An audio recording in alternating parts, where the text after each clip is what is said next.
Answer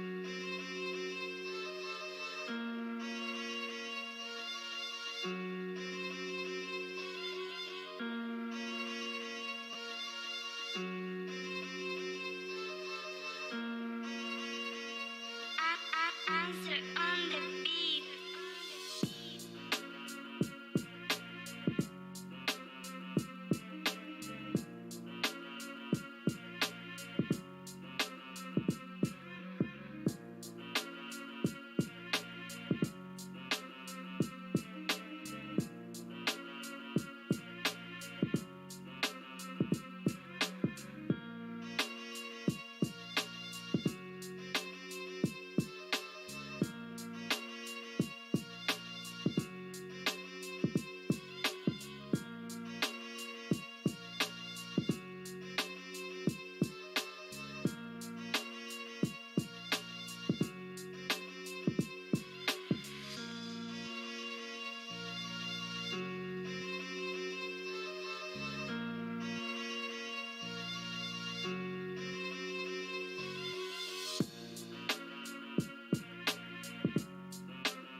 Oh, denials.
This is my state, this is my team.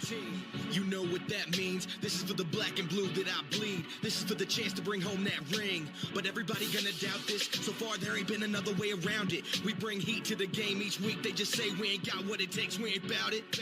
Well, y'all can just keep saying that we ain't gonna make it, but at the end of the day, this will be the Panthers nation. You know, this ain't a game to us major players at every angle that you can think of. That's why you hate us. Get out the way of greatness. You can look at our faces and see the blood, sweat, and tears that it took to create this. Yeah, I know what you're thinking, but you can save it. Cause even on the darkest of days, you know we're always gonna find a way to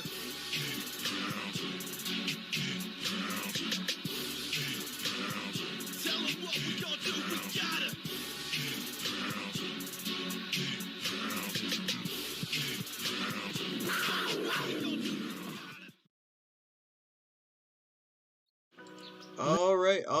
All right. Give me just 1 minute here, and we'll get this thing started. Apologies about the bad there. It's YouTube being YouTube. But hey, what's up, guys? How you guys doing today?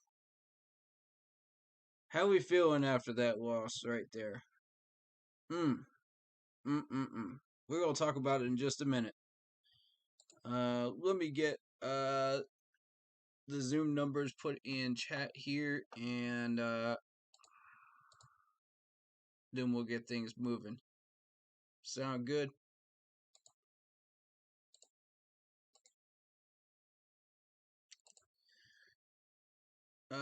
Let's see.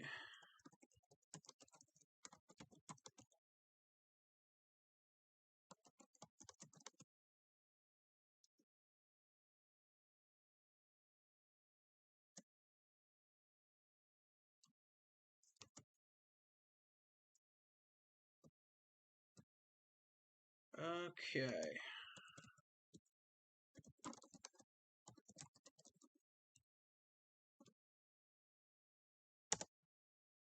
There we go, and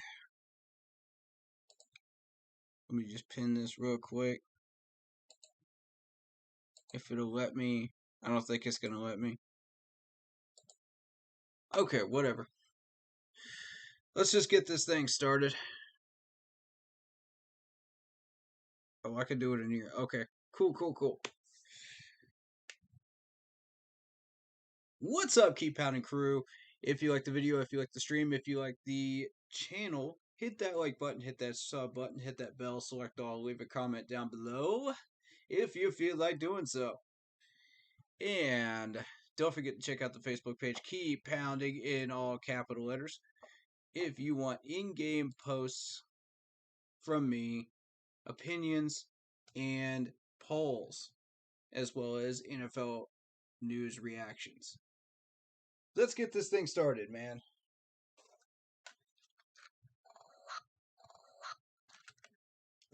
That's basically what we sounded like today. And I ain't gonna lie to you.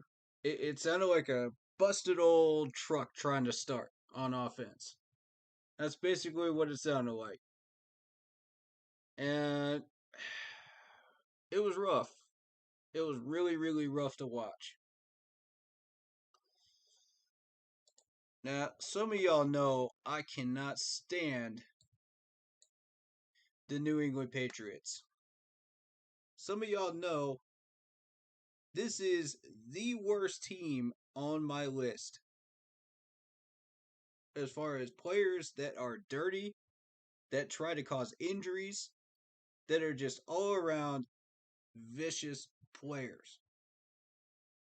I've watched it year after year after year, and it has come home to roost after the 3 wins that we got against New England. Now they're starting to take it out on us again. They're starting to do it again. And I ain't a fan of this, man. I'm gonna be straight up with y'all, man. That really, really pissed me off today. We're sitting here, and every good play that we made, somebody got hurt. In some way, shape, or form. Whether it be by them, or whether it be just freak accident football injuries. And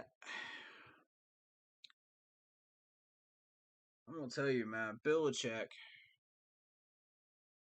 if you've ever watched Belichick, this man never smiles at anything. And you catch him smiling during the third, probably the fourth quarter, and I gotta tell you, man, that infuriated me. That absolutely infuriated me. LD knows, man. He knows, man. I had to mute on Zoom chat while we were watching this game because I had to say some non-friendly, family-friendly words that should not be on any Zoom chat or on any stream because that game pissed me off that much. New England pisses me off that much.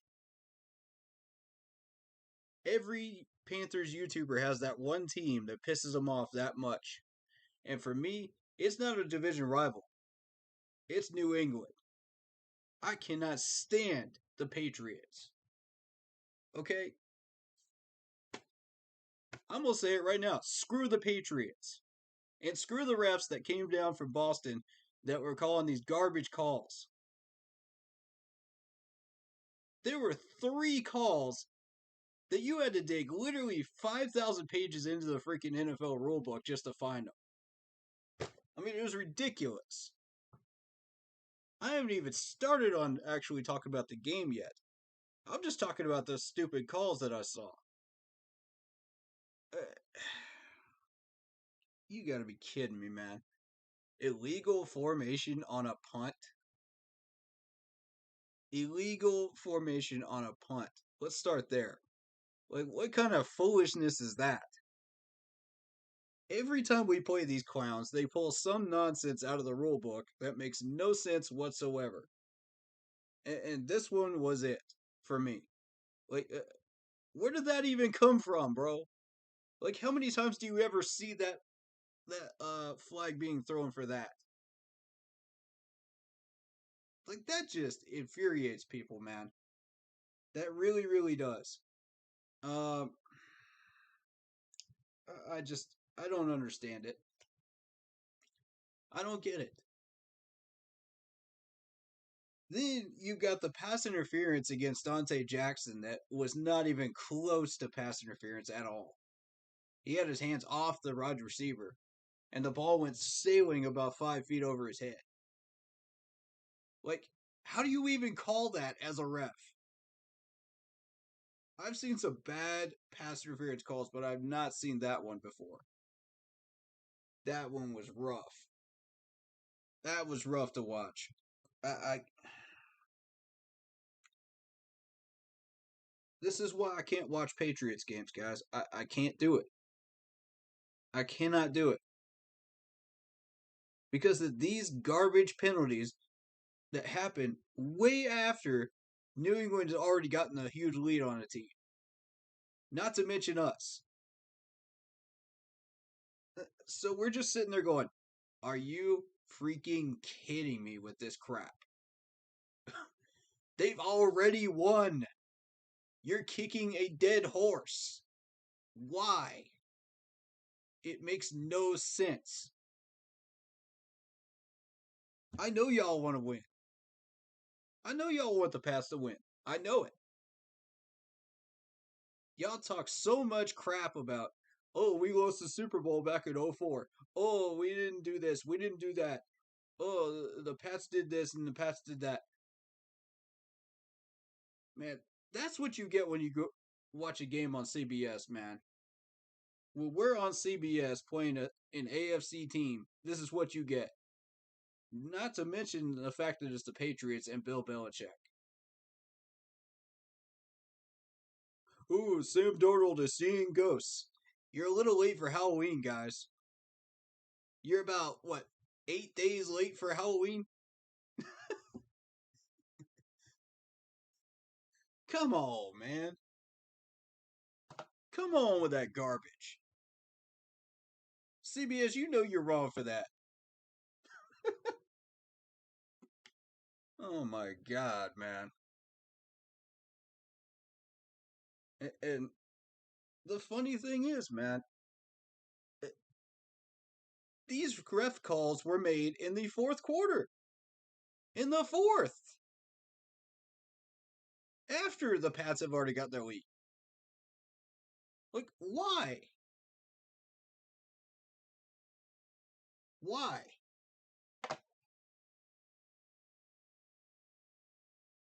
The Pats have gotten their lead. Let them enjoy it. Let them revel in it.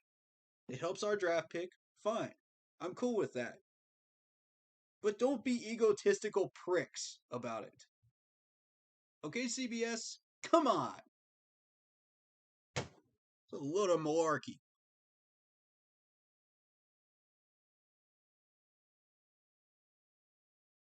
And the day I see Bill Belichick smile while beating us again, oh my God, that made me want to punch a hole through my TV. That seriously made me want to punch a hole through my TV. That's how much I hate the Patriots. And yes, I'm using the H word right now. Because I cannot stand New England. Hate the freaking Patriots. I hate them with a passion. I've hated them since 04 and 05.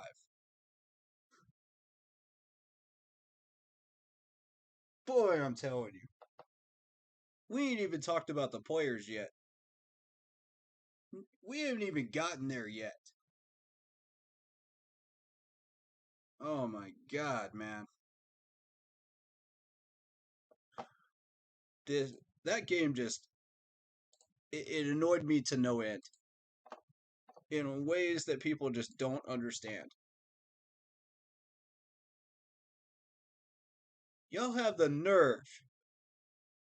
Y'all have the absolute nerve to show us, the viewers, the Panthers fans, and rubbing in our faces about the '04 Super Bowl.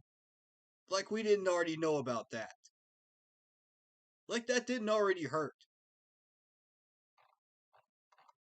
It's like, come on, dog.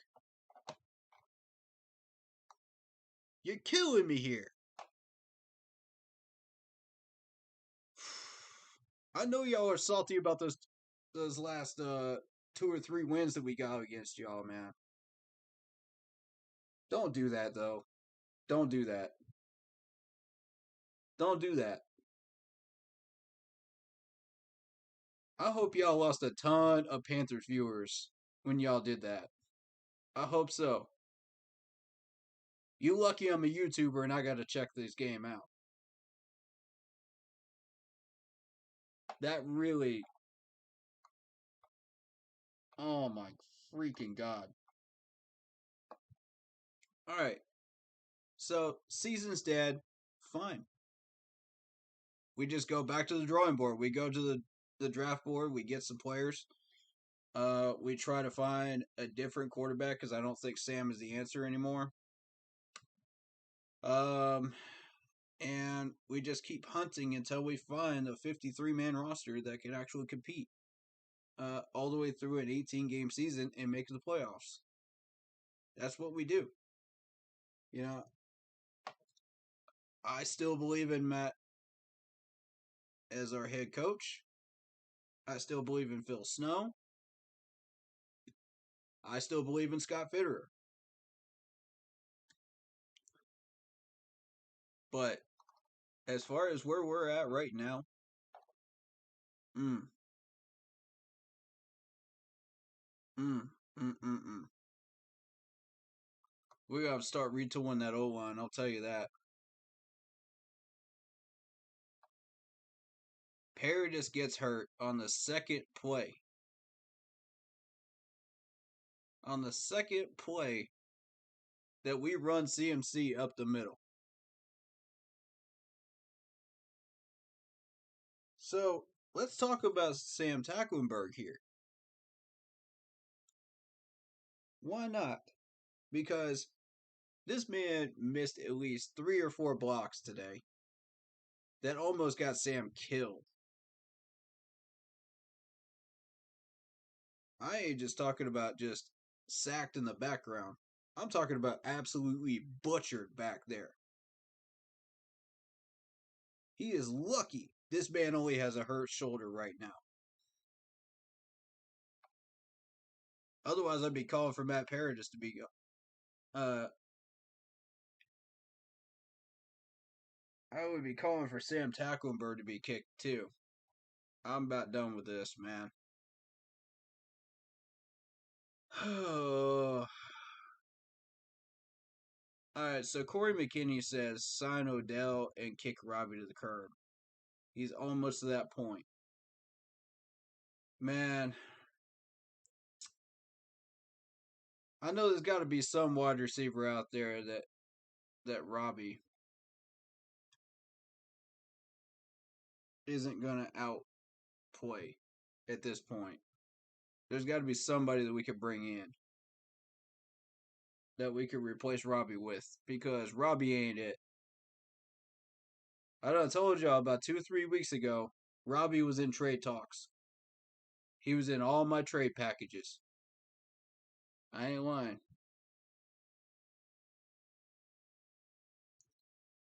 I ain't lying to you. He needs to be in every trade package that we throw out there in the offseason. Because Robbie ain't it.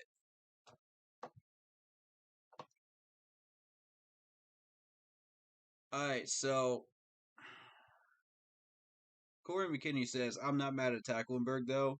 He's expected to be bad. Okay, here's something I want to clear up. You don't automatically assume that a backup is going to be bad. Okay? They're a backup because of the fact that they're not as good as the starter. That doesn't automatically make them bad. Now, if you've scouted them since training camp or preseason and they play like trash, then yeah, they're bad. Like a certain safety that we keep mentioning every week. Who, by the way, gave up 14 points today. Which I don't understand why this man is still on the field. When we have Hartsfield back healthy again, why is this man still out there? Then we bring Melvin back, who was a coverage issue as well. And guess where our good old buddy in Target the whole game? I told y'all it wouldn't take him long to figure out that that was the weakness of this team. Belichick doesn't even have to figure that one out. Mac figured it out. Mac figured it out all in 5 seconds. And he started targeting that area. Oh my lord.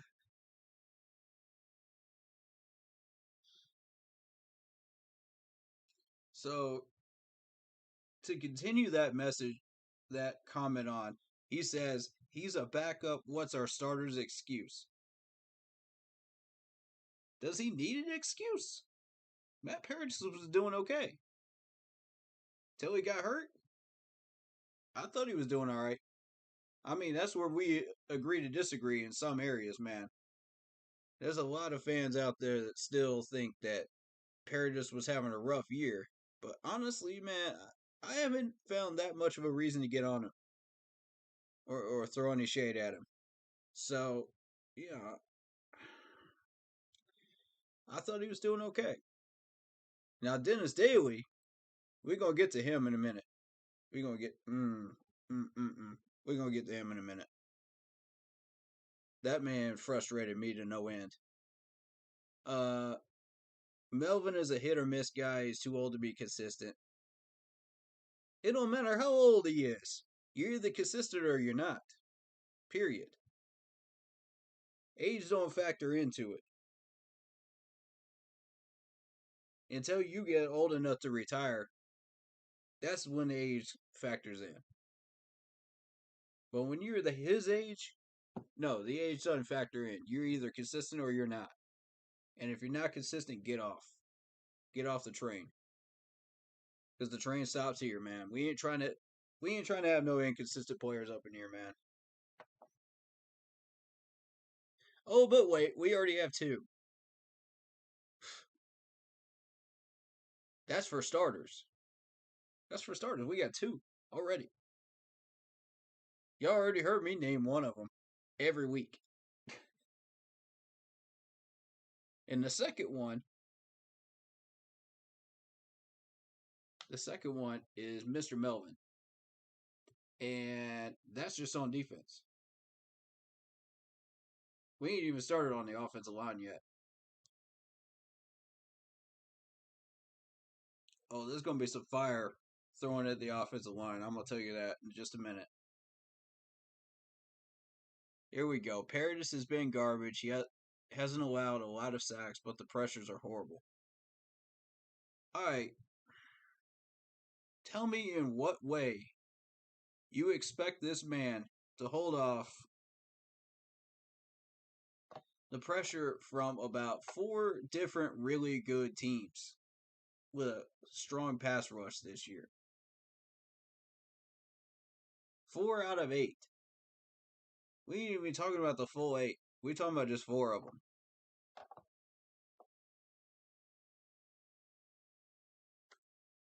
I'm just trying to tell you, Matt. Paris has been okay. He hasn't totally let go of blocks. Now, I'll tell you who did. Dennis Daly.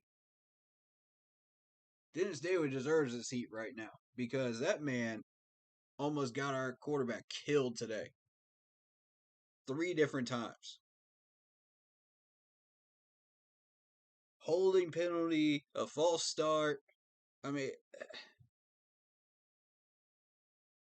I ain't trying to start off this stream negative, but come on, man. Yeah, y'all need to hit. It's about to get hot in this kitchen, I'm telling you. And y'all getting the fire, man. Y'all getting all of it. Alright, so Dennis Daly, man. I don't know what we're gonna do about him. Obviously, the offensive line problems continue. We need to further discuss what we're gonna do with this team for 2022 regarding the offensive line. Because I think that needs to be a good, long discussion. How are we going to approach that right there? Who's staying? Who's not? What's going to happen there? I mean, and we're not all going to agree. That's, there's various people in here that are going to disagree about certain players. But I would encourage all of y'all, if you disagree, please throw something in chat as to why you disagree once we start discussing who stays and who doesn't. Because that's going to be the first hour of this stream right here. That's going to be the first hour. Alright, so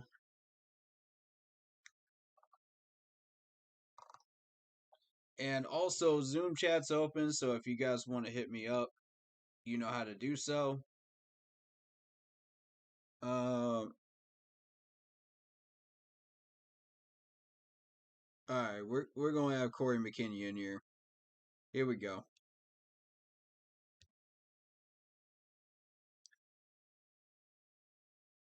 This man wants in here, man. I'm going to let him in.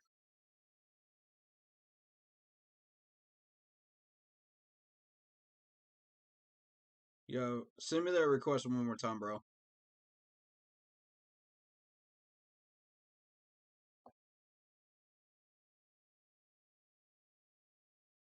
Alright. Alright, he said hold up a sec. Alright.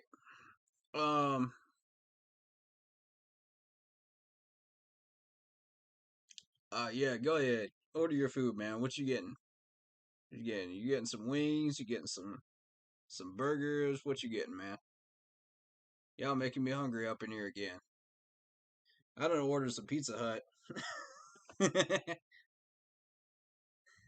earlier on. I ain't even got to enjoy it yet. That's the unfortunate thing. But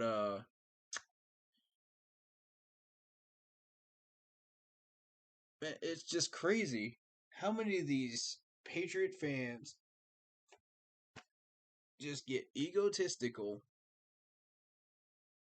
and act like y'all are just kings of the world to everybody else. And it's just, it's nauseating. It really, really is.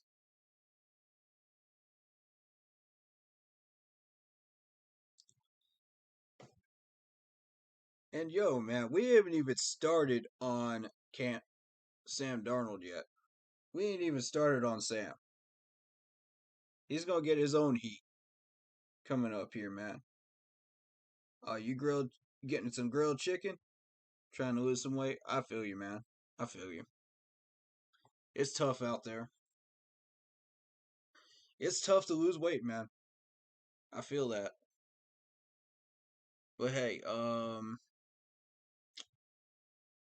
let's talk about Sam Darnold for a second, man. Those two picks, man, that ain't it. That ain't it. If we want to succeed and we want to put points on the board, that ain't it. I saw some flashes of a couple of good passes, but I mean, that was really it. We just basically ran some more. It felt like a track team. It didn't feel like a Panthers offense. It felt like a track team. You know? And we finally get DJ the ball a few times. And I'm thinking, okay, well, we got a shot to do something here. We're checking it down to Christian McCaffrey. Great. And then that one fateful pass that went to DJ, and he left DJ hanging out to dry. He absolutely did. Everybody in the stadium and everybody that was watching on CBS or around the world knew that. And it just, it continues knowing that they're going to get absolutely murdered out there by these Patriots defenders. I've said it since the beginning of the stream. These players are trying to cause injuries. They're not trying for bonus checks. They're just trying to do it just because they're them. I mean, these guys are ruthless. They're ruthless, bro. I don't know how else to put it. They've been ruthless ever since Bill Belichick took over New England. And I'm so sick and tired of watching our players get hurt every time we play this team. This has got to stop. I don't. And the refs are not helping. They're making it worse. Uh,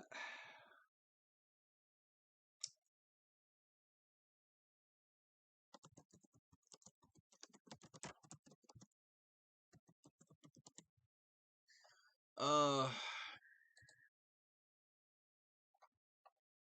these stupid penalties, man. Like,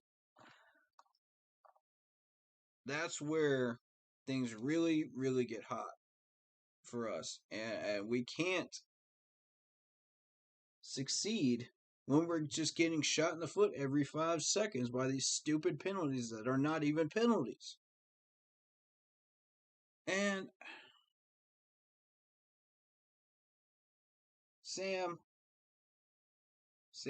Sam. Come talk to me, man. Come talk to me, Sam Darnold, because I got one question for you. Why are you trying to force feed this ball into places where you know it's not supposed to go? Why are you trying to do this, bro? This is week after week after week after week. You're still doing it. Why? Why? That ain't it, bro. We're trying to win a game. We're not trying to force feed these players and get their stats up. You know, this isn't the Robbie Anderson Panthers. This isn't the Christian McCaffrey Panthers. This isn't the DJ Moore Panthers. Stop force feeding the ball where it's not supposed to go. Think. You know what I'm saying? Like, think before you toss that ball. I know you're scared. I know you're terrified. This offensive line is not protecting you. But stop forcing it, man. Please. If it ain't there, toss it away, man. Toss it out of bounds. I don't care. Just toss it somewhere. Just get out of the tackle box and toss it. We can't have these intentional groundings, man. And that one was on our rookie center, Sound Tacklenberg. So, he let go of his block. Here comes the massive blitz up the middle. What else did you want Sam to do? I mean, really, where else was he going to throw that ball? Let's be real here. That one was not on Sam. Now, the other ones this year were. But that one was not. So I don't know where else you're supposed to let this man throw this ball. Because there's no way you're getting it past the line of scrimmage. As far back as he went to avoid that pressure. So, yeah. With that, I want to bring in Corey McKinney, and we're going to start talking about this offensive line a little bit. We may disagree, but, at the end of the day, we're all a family, so let's just remember that. All right, come on, man. Send me a request. I'm going to get you in here. All right. So you're ready? I'm going to send you a request. There you go. Let's get this man in here.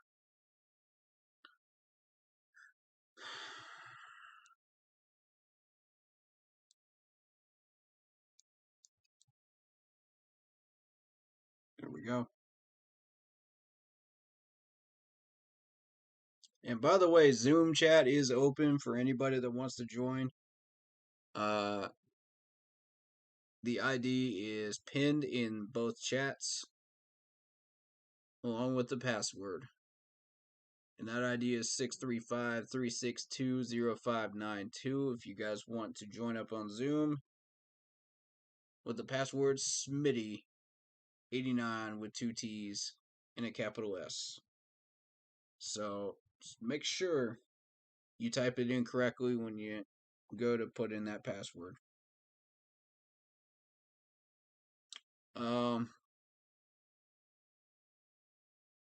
We'll get him in here in just a minute. I think we're gonna go probably until midnight with this stream because I want to get Kenny in here at about 11 tonight, who is a Patriots fan and has an eye for the stuff like I do. So, for Underdog Sports, his page. So, we'll have him in later.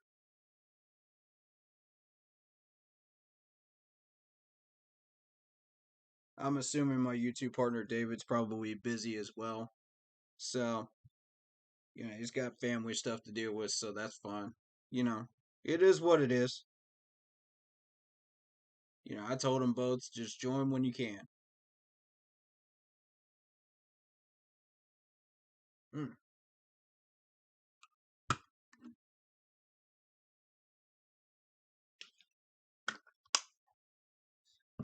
For those that are interested, I will be doing a mock draft later on. After we talk about who we're keeping, who we're not. And I'm going to make a list here, man. We're going to get a list of players that we're either going to keep or we're not going to keep.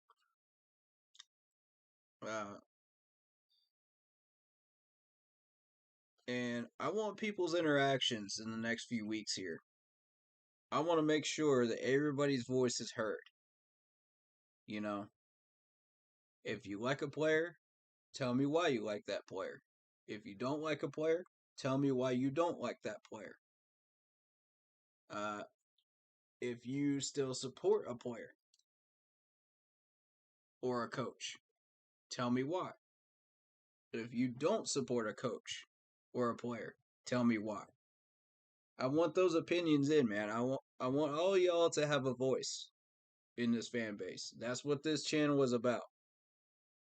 We're the voice of the fan base, of the realistic Panther fan base that keeps it real, you know. And by the end of this, I want to be able to present a list of players that I think are worth drafting to the management on the official pages. Voted on by you and discussed by you as well as myself. And I want to have everybody involved that wants to be involved. So, all y'all are welcome. That's what we're going to be doing for the next few weeks. I've already had a private mock draft session with LD off stream just to warm up. So, and he got a kind of a taste of what I do with these mock drafts.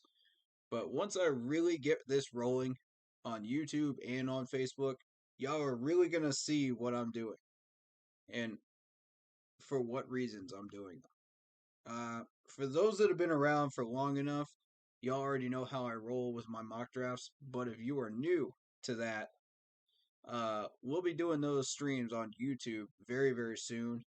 On the usual days that we do streams, on Thursdays and Sundays now. So be looking for at least per stream from here on out. And the more we do these, the more we learn about these college players, and the more we figure out this is what we're looking for versus this is what we're not looking for. So by the time we get to April, we're going to have this list figured out. We're going to have these players figured out. We're going to know exactly what we want. After the transactions have been made, after the players have been cut, traded, whatever they're going to do with this 53-man roster, we'll know exactly what we want to do in April before that draft. So, that being said, one draft per stream. Let's do it.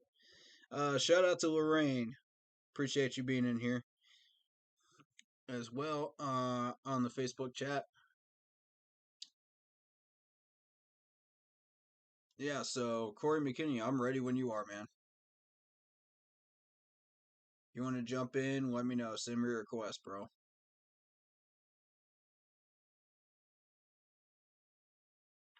We haven't exactly gotten into the box scores yet, but I would like to here soon. Because there's a lot here to look at.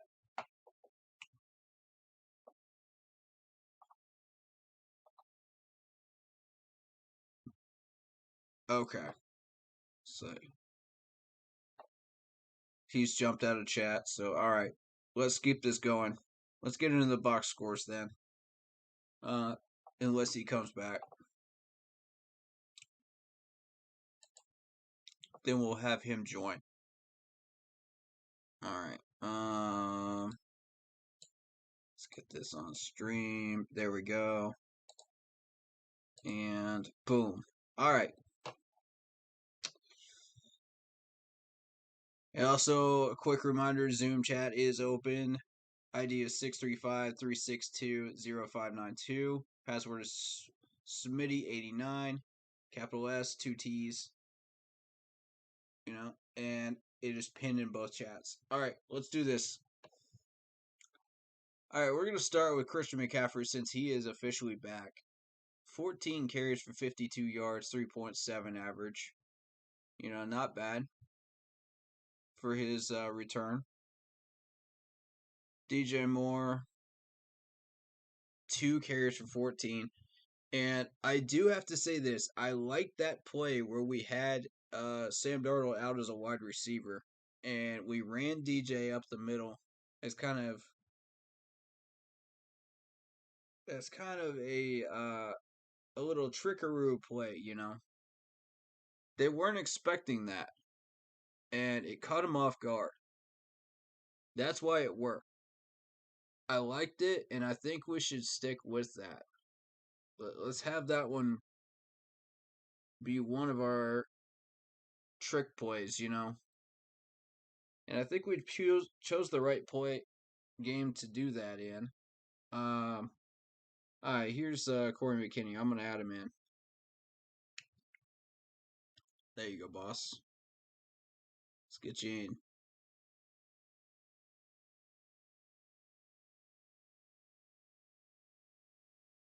I think he's mostly going to talk about the offensive line, but we'll see. Having some technical difficulties trying to get him in. You want me to send you a request, or you want to send me one, and I'll try to get you in.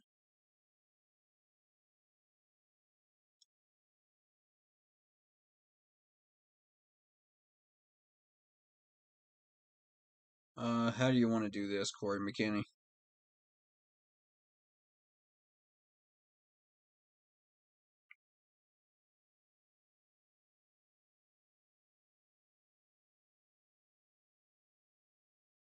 You send it. Okay, not a problem.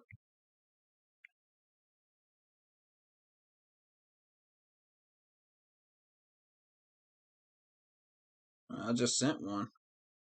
I don't know why it's not working. It might just be Facebook messing up again. You know how Facebook is.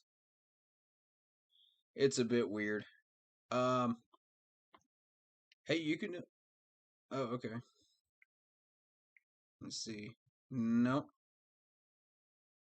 that didn't work either. You can also do Zoom chat. Again, the ID and the password are there. If this doesn't work, yeah, I see it, and I've hit add, but it won't let you in for some reason. That's weird. I've done that a few times now, and it won't let you in. I'll tell you what. Here's what we do. Go ahead and download Zoom, dude, and the ID and password are on there in my pinned chat. So use that and get in, and you'll be able to chat that way.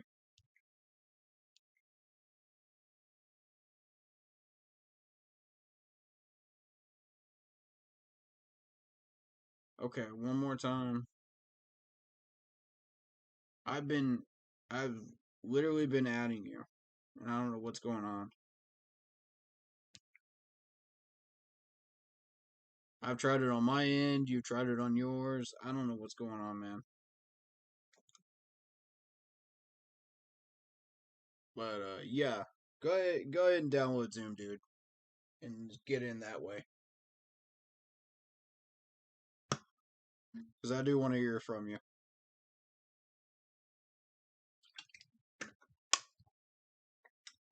My apologies to all the viewers out there. We're trying to get this to work out here, where we can get him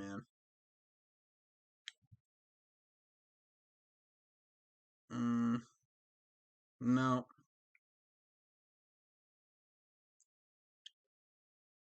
Yeah, it's just being weird.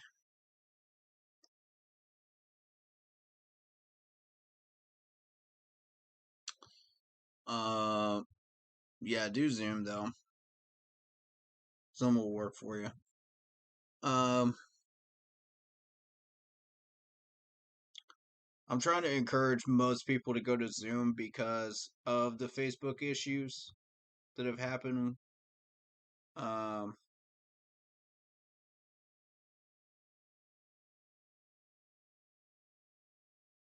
but we are going to try this again.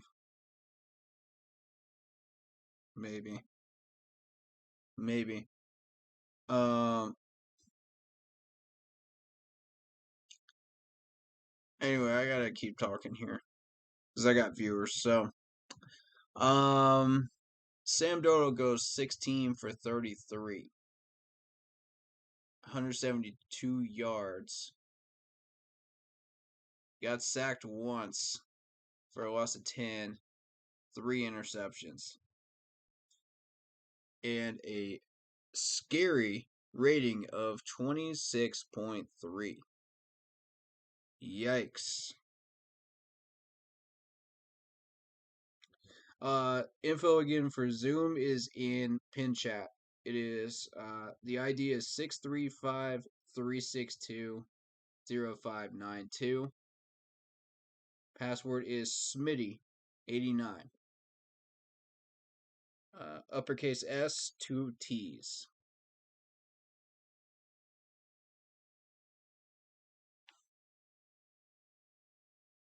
You can find that in either chat, either on Facebook or YouTube. So looking at the receiving court, we got 4 for 5. Christian McCaffrey, 54 yards. Of course, you knew he was going to be the leading receiver. Abdullah, 4 for 5, 30 yards. DJ Moore, 3 for 7, as he was the primary wide receiver today. 32 yards. Chuba Hubbard, 1 for 2, 33 yards. I mean, that just seems to be the thing with these three is 30 yards or more here. And then Ian Thomas gets in with 1 for 2. Trimble, 1 for 2. Snead, 1 for 2. Robbie, 1 for 3. For only 2 yards total. And Terrace Marshall finally comes back and doesn't do anything. He was targeted on a little screenplay, I believe it was, and that got blown up. I thought that was him. I saw the number and I was just like, is this dude really healthy again?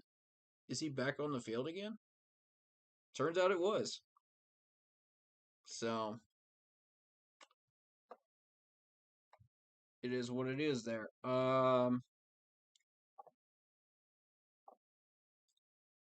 So, we got Jackson who gets 2 picks. One of them for a pick 6 on us. We got Collins who got a 3rd interception.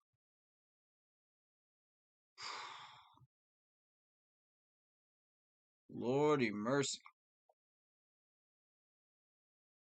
And I'll tell you how the Collins one happened.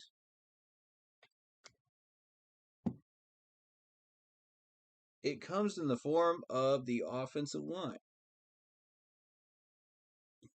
And when you don't keep that on you as an offensive lineman, when you're dealing with a defensive player, that's what happens.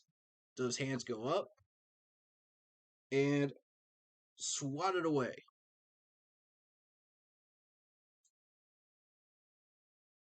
You'd be surprised at how many pass deflections happen that way.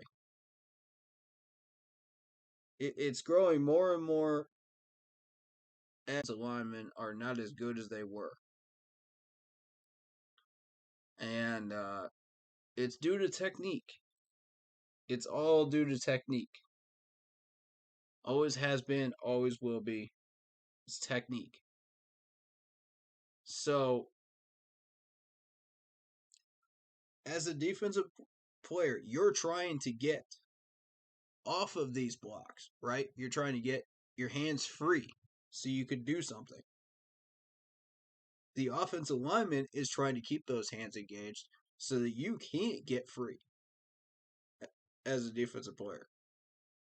So, when that offensive player does not do his job right,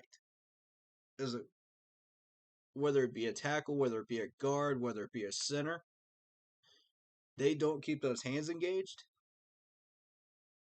Tip ball, pick. Tip ball, pass deflection. Tip ball, pass deflection. I mean, it's basically like a block shot in the NBA. Really. It is essentially what it is. And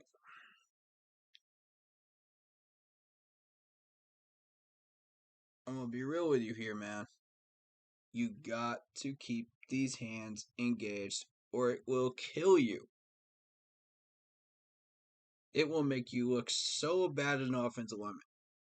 And I'm looking over at Dennis Daly today, and I see this man give up 2 pass deflections, let go of a block, which almost gets Sam killed, and a holding penalty and a false start. Now, you cannot tell me that Patriots defensive player was that good. There's no way. You can't tell me that Patriots defensive player was that good. I refuse to believe it. Barmore is not that good. He's just not. And it's evidenced right here. 1 assist, 1 combined tackle, and all he has is the 2 pass deflections. Guess why he got those 2 pass deflections? And it comes in the form of Dennis Daly. Otherwise, this man's only got 1 tackle the entire game. Only 1. And it was an assisted tackle, by the way, not even a solo tackle. I mean, this is just absurd. You can't let players like Barmore do this to you on the offensive line. Otherwise, we're going to have the entire doggone season of just pass deflections on the defensive line. We can't continue like this, guys. We can't keep doing this.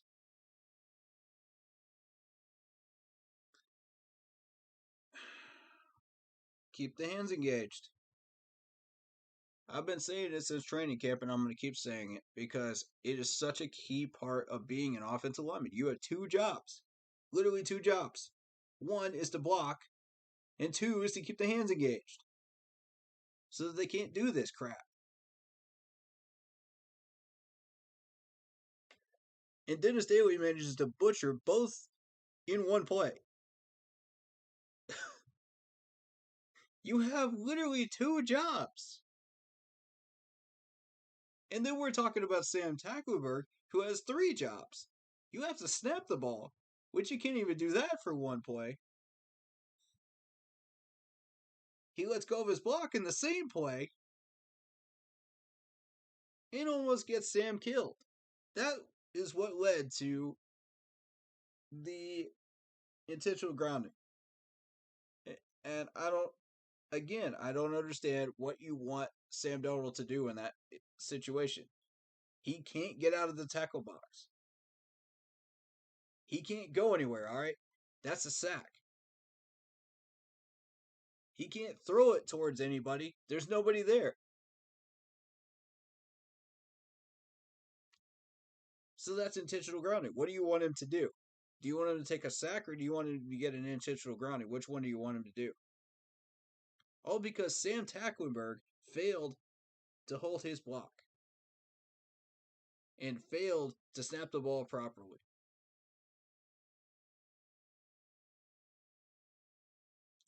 So yes, I will defend Sam on that one. That was absurd. Y'all can't even get heat. Y'all can't even put heat on him for that one. Come on now, don't do it.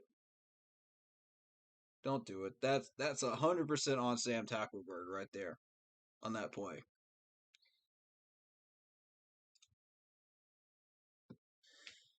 Folks, this team is not lazy.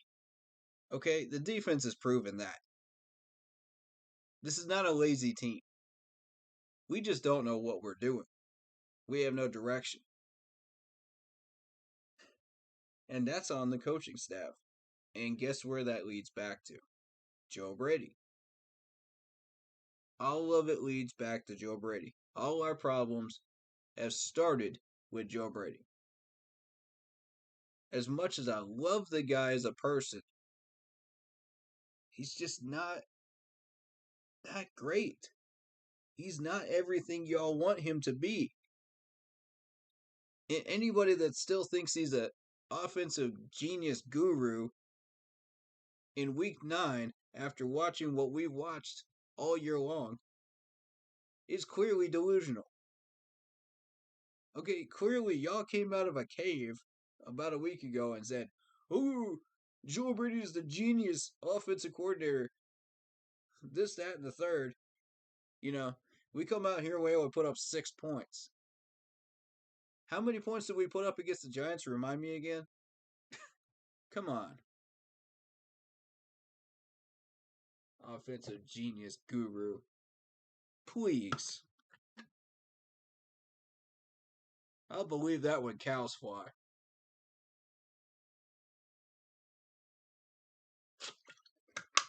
I didn't believe it then, and I still don't believe it now. Everybody was overhyping him back then, too. And I said, look, man, I like what he did in LSU. Let's give him a try. LSU is what it is, but the NFL is a different animal. Let's try him out. You know, let's see what he can do. He's got to be able to adapt to the NFL, and he did not do so. So, and anybody that thinks I have a vendetta against this man, you're clearly off base here. I don't have a vendetta against him. I just want a new offensive coordinator. It ain't rocket science to figure out where the problem starts with this offense. Look at all the talent we have here. I've been preaching on this for weeks, and I'm going to keep preaching on it because people just don't seem to get it.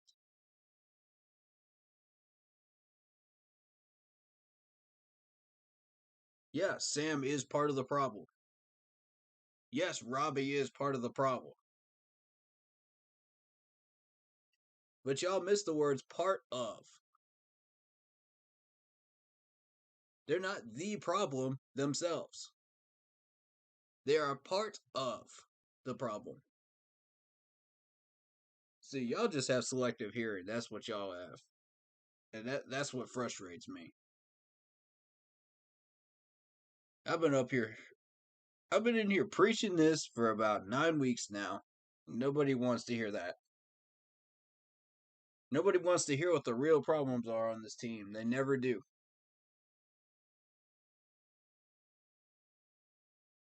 We could stream for days on end, and y'all still would keep with the broken record of, oh, Sam's the problem. Sam's the problem. Replace Sam.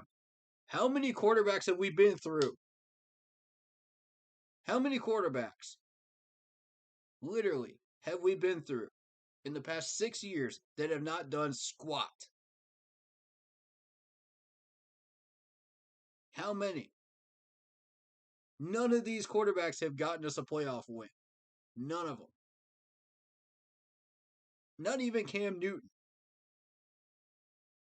So don't tell me the quarterback's the main problem. We could do this dance all week. I could literally debate people all week on this. Sam is part of the problem. I want to make sure that's clear to everybody listening. As much as I love Sam, as much as I respect Joe Brady as a person, as much as I like Robbie Anderson as a person and how he speaks, yes, they are part of all parts of the problem, of a whole problem that has only gotten us 6 points today against a very, very potent and dangerous New England team. They've been red hot lately. But yeah, the 24 points doesn't accurately tell you how good their offense is. I don't think so. I think they can be better than that. And Belichick knows it. You can see him over there. He's not satisfied yet. No, neither is Sean McDermott. They're not satisfied. Because they know they put up how many points against Dallas, how many points against these other teams, you know? He's not satisfied yet. But that little smirk, man, that little egotistical smirk, it's like he just knew. He knew we were giving up. He knew we were done. And it's not like somebody told him a joke or whispered in his ear. No, no, no. That man never reacts during a game. He's stone faced. He's like Snicker in the World Series. He never reacts. You never see it. Unless something dramatic happens. So, we're sitting there just choking and choking and choking some more. And the moment you notice him smirk is after he knew we were just straight up done. There was no coming back. Our goose was cooked. He just knew. He says, you could barely see it. But it was just like,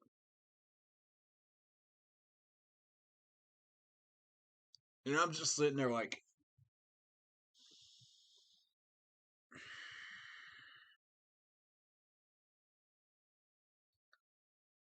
that is the face of a man that has seen so much success in his career. He doesn't know what losing looks like. He doesn't know what to do with it.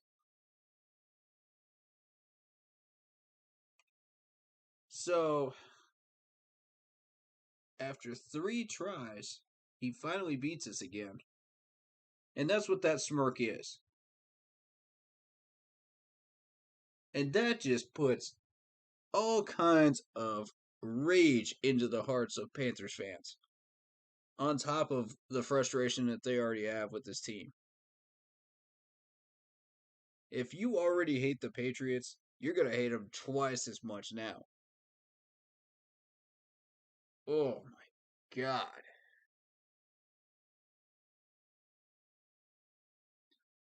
But you know what? We got one back on him. We got one back on him. And that's Gilmore. Gilmore with that clutch pick, baby. Gilmore with that clutch pick. I wanted to take a look at every one of those faces on the Patriots sideline when he got that pick. It was just complete shock over there. That's karma. That's karma at its finest right there. That is for the years and years of frustration with this team trying to physically injure our players, trying to screw us over, and we finally got that pick on him, man. Dude, Gilmore. Can we give this man some love? Can we give Gilmore some love, please? Please. We're going to talk about why Belichick made that move later on. But, yeah. That was amazing. And then that Brian Burns tackle for a loss hit in the fourth quarter. It's just building and building and building for this defense the entire day. And Brian Burns just said, you know what? I'm tired of this crap. I'm going in that backfield and I'm going to tear that running back a new one. And that's exactly what he did. I felt that hit all the way from South Carolina. Woo! Brian Burns, baby. But,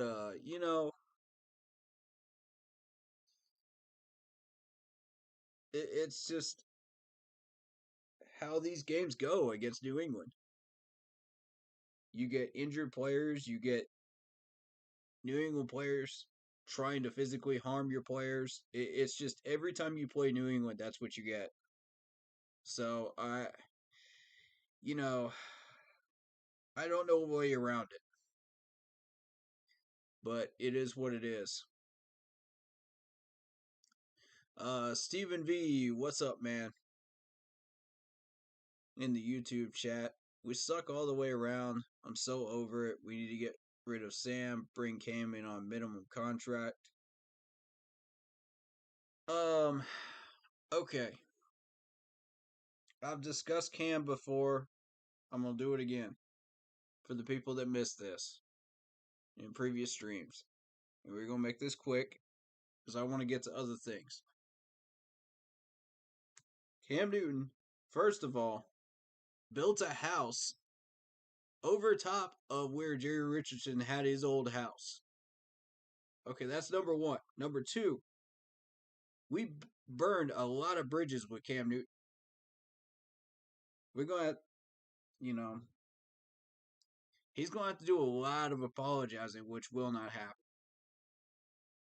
Third thing, he's not coming back as a backup.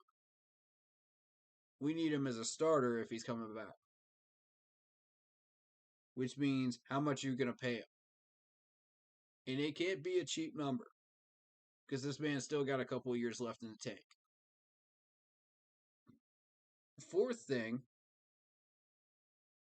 okay, he's got to stop doing this YouTube and social media junk and focus 100% on football. I don't want to see no lollygagging from this man. I want him to come out here and take care of business. Do what you're paid to do. You know what I'm saying? If we're gonna offer this man a contract again, he's got to take care of business. There can't be no, oh, I'm gonna dance around. I'm gonna dance around for money. You're not a circus clown. Get out there and take clothes you're wearing. We don't care. Come on. Nobody cares about that right now. We want to win. We're not here for you. We're here for the Carolina Panthers. Okay? We're here for wins.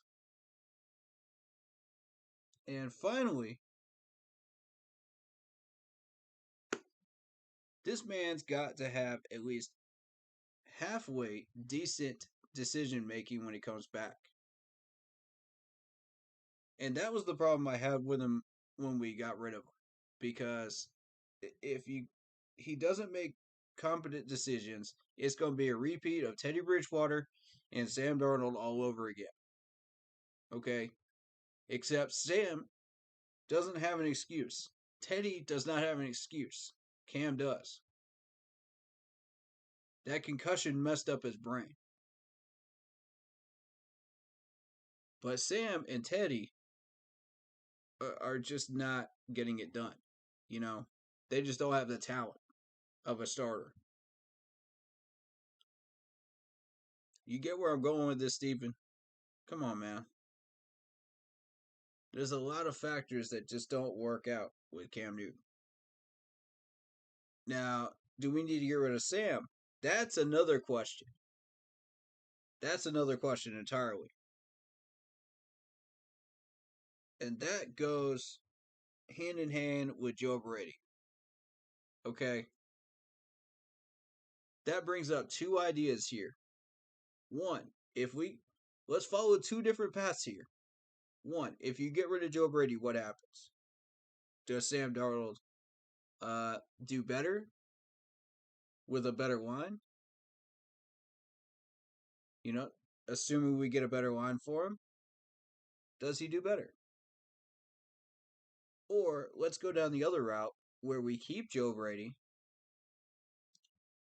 Our offensive line is trash, which is the path we're choosing right now. And Sam continues to struggle. Which path do you want to take? And the management is choosing for us. We can't control that. What we can control is what we suggest to the management to do about it. Now, Scott Fitterer has tried to fix this problem by going after Stafford. He's tried to fix this problem by going after Deontay Brown and Brady Christensen in the draft. And that didn't pan out well. So now what?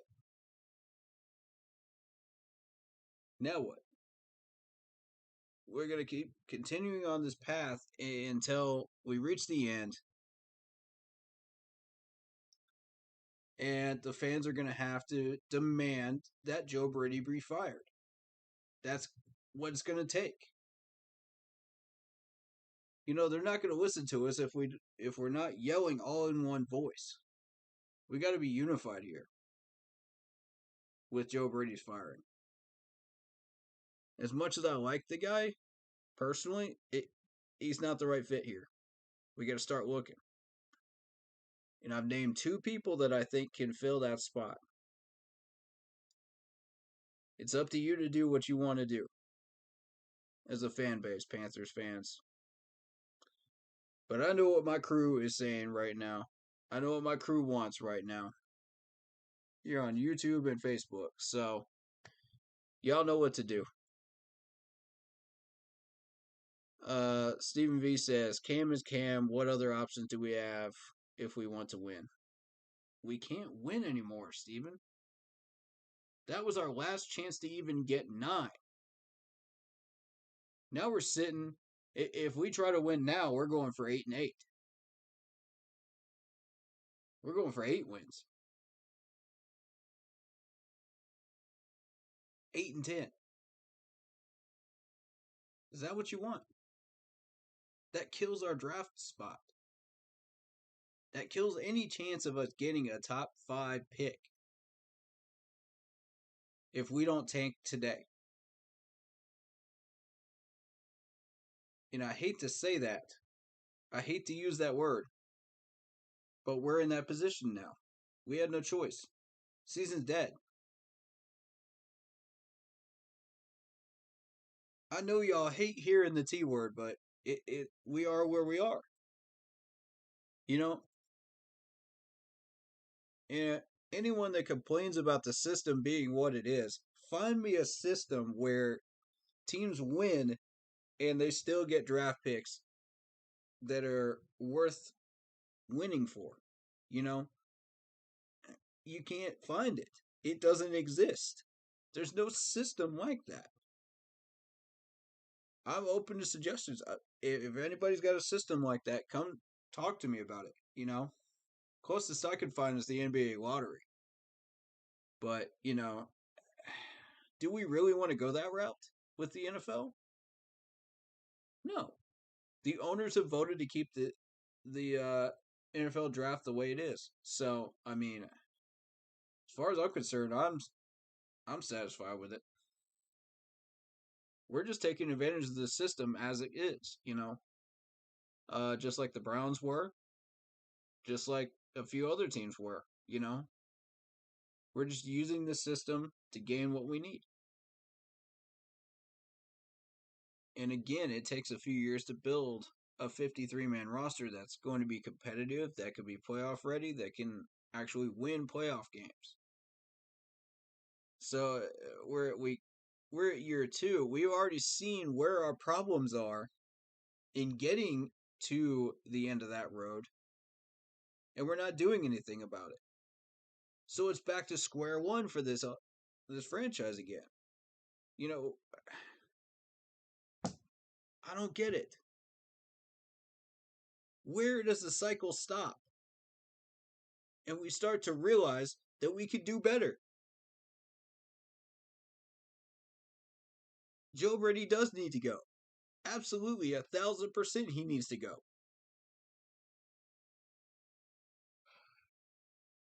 If we're going to wait until the end of the season to fire him, so be it. At this point, there's no point in rushing it.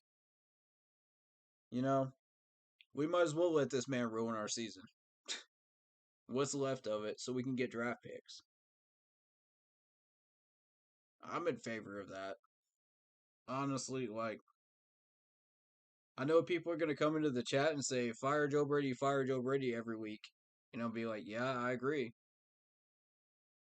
But wouldn't you rather have a top 10 pick before we do that? Just saying. At this point, 8 wins is our ceiling. Yeah, might as well. Might as well let him ride throughout the rest of the season. Eat some L's, gain some draft picks. It just makes sense to me. It really does.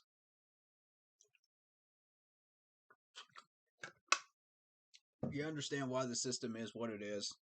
It makes perfect sense why we should do that. So,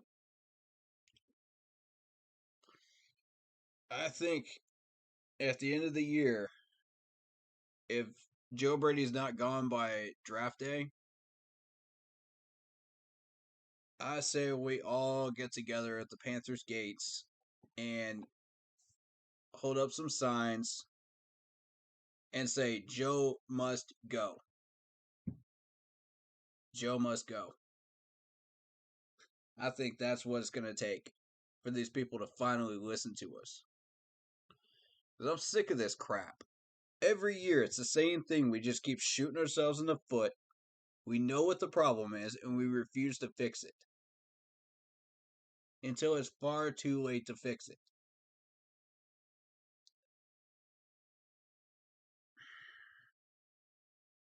If you can spot this stuff in preseason, you can obviously spot it through week 3. And if you could spot it through week 3, you could spot it through week 6. If you could spot it through week 6, it's way too late to do anything about it then. You're already done by that point. This is an 18-week season. Get your heads out of the sand, management. I'm sick of this. It's unreal. How long we keep letting these problems fester like this? Cam Newton is not a better option. I agree. You can call him Scam Newton if you want. I don't care. But Cam is not the better option. No. Decision-making wise, he's on par with Teddy Bridgewater. And you saw how that went last year. That was an experiment, and that did not work out. Draft Sam Howell, I'm on board. If Sam Howell has better decision-making than either of the two of them, bring him in. That's where I'm at right now. I would still rather go through the quarterback carousel and see what happens. But I think if nothing pops up and we can't make a deal, Sam Howell is the pick. Absolutely. We got to be in the top 10 to do that. And in order to do that, we've got to tank. And it's not a word that people want to hear. But it's using the system for what it is. Brady's vanilla. The NFL has figured him out. Absolutely. Everybody's figured this guy out way before Belichick ever came along in this season. He already knows this team's trash. He already knows. He's just sitting back there drinking his whatever he drinks. And he said, "You know what? We got this. We just got to come out here and play some D. Just throw some balls, run the ball a little bit. We got this." That's Belichick's mindset when we started out that game in week 9 this week.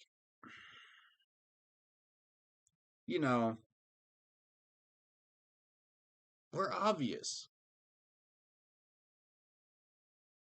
And I'm going to point this out again, Joe Brady, because it frustrates me every week. Even at high school level, you know better than to run a draw play with 8 men in the box. It's basic NFL and football knowledge. LSU can't even teach you that. You should already know that before you even got to LSU. I don't even know how this man got to LSU without knowing that. You can't do that in the NFL. You just can't. Not even with CMC. You might get 2 yards maybe with CMC, but that's it. Against the stack box. It's just not smart. You're going to get this man hurt again. Stop that. Yeah, it's blatantly obvious. Exactly, Leo. Thank you. Exactly. Like, how are you that blind that you cannot figure that out? What's up, Clax? How you doing, man? I'm with you, man. I'm over it. I'm beyond over it. Dude, Chris Sims broke down how the NFL has figured out our offense. Wow. Wow.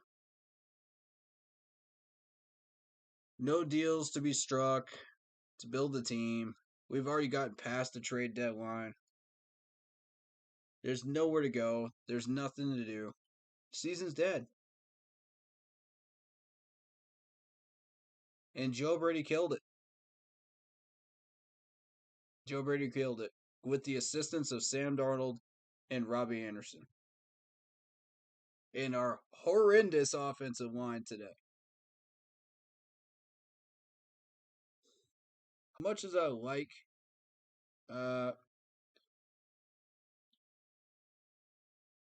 Sam Tacklenberg as a person, he ain't it. We got to look somewhere else.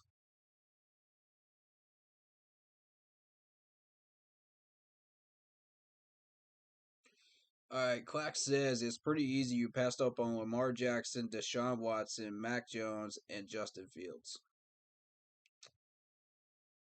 Okay, but building a team starts with the line. I've said that multiple times. It starts with the line. Then you can put a quarterback like Mac Jones, Deshaun Watson, or whoever you want back there. If you don't have a line, they're just going to get killed. Look at the Lions. Look at the Lions and Stafford. Stafford is such a good quarterback, but he's behind such a terrible line. That's why the Lions' offense hasn't gone anywhere. He's had weapon after weapon. The man had Megatron, for goodness sakes, and he couldn't do anything with it. It starts with the line. And if you don't draft the right lineman, you're already shooting yourself in the foot. Basically what it is it's just an ER list for quarterbacks. No. No, you don't get the quarterback first. You get the O-line first. You settle the O-line problem first before you get a quarterback. Because otherwise, you're just setting your quarterback up for an ER trip. Clax, how many healthy quarterbacks have we had since the Super Bowl? Answer me that. We could get Watson in here. We could get Lamar Jackson in here. It would not matter. They would all end up on the IR. All of them. At some point or another. Mac Jones, too. Justin Fields, too. Which, by the way, Justin Fields is not doing much with the Bears. Watson has God knows how many cases thrown at him right now. Lamar Jackson is struggling in Baltimore because he doesn't have a line. And I wanted Stafford. I wanted at least some stability at quarterback so that once we build the line, we'll at least have him. And then we can go up from there. You know what I mean? We can upgrade from Stafford on up. But you got to build the line first. That's what it takes. Everything starts with the offensive and defensive lines. Watson, Jackson, Fields, Jones won't be there. I don't want Justin Fields. Matt Rule is not the problem, Clax. If you think Matt Rule is the problem, boy, you were out of touch with this team. I'm praying for you, dog. I'm praying for you. Because you're clearly out of touch with this team. I know you like your Louisville quarterbacks, man. I know you like your Deshaun Watsons. I know you like these guys, man. But we got to build the line first.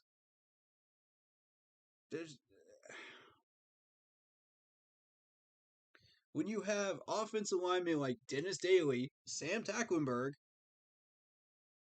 who cannot protect your quarterback, they're going to be running for their life every 5 seconds.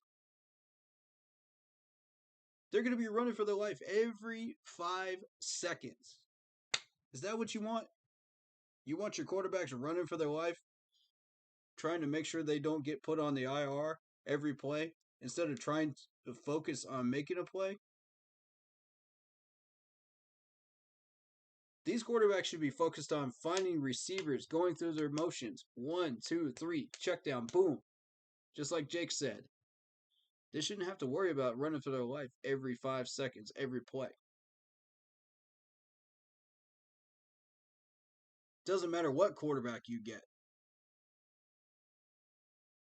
And if you can't do that, you're setting yourself up for trouble. Point blank. There is no getting around it. You need linemen.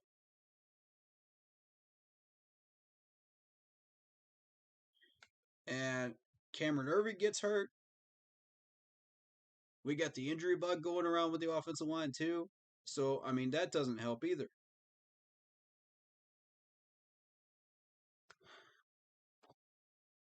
All right. Let me be clear on this, Quacks. If Sam Howell is there, we go for him. If not, we go straight for an offensive lineman. Do not pass go. Do not collect $200. Go straight for an offensive lineman after that.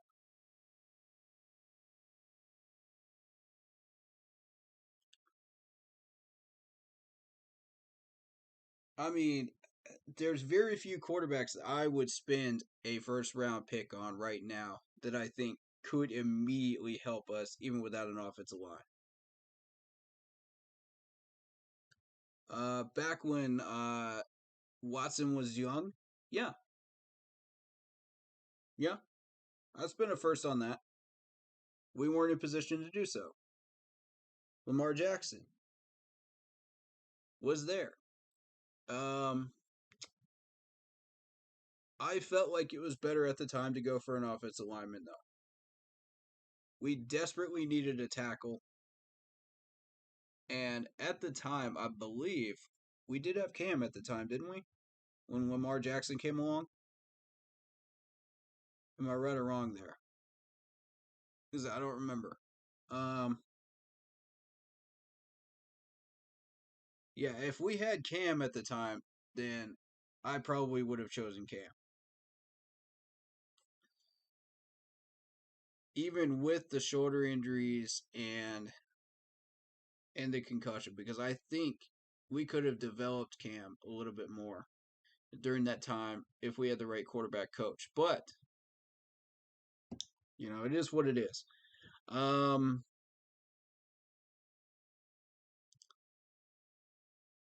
Lock Poppy went to the game just for Darnold to throw 3 picks. Oof. Oof. I was trying to tell y'all at the beginning of the year, man, don't spend your money on that Pats game.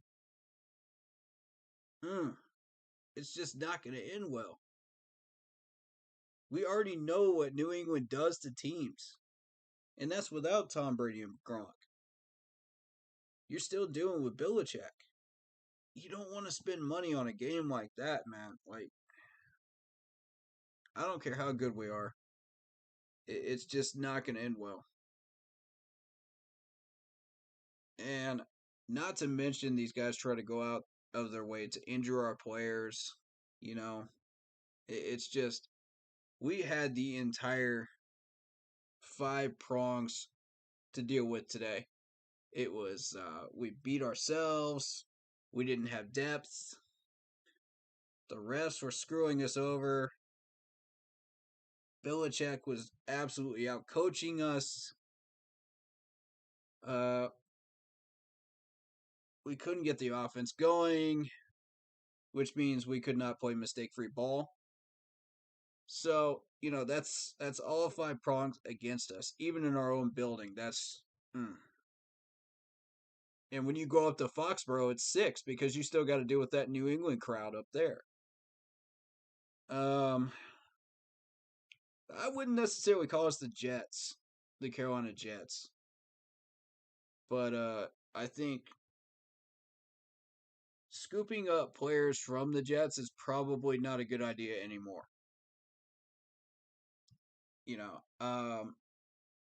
I was all right with it with Robbie. I thought Robbie was a good pickup. I thought, there were a couple of good pickups that came from the Jets that I thought, we could do something with.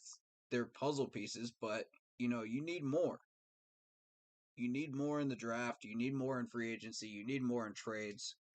It makes sense to do that. Um, but you know,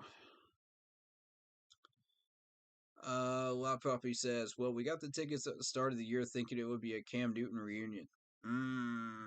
You're already dreaming, bud. You're already dreaming. It's not gonna happen.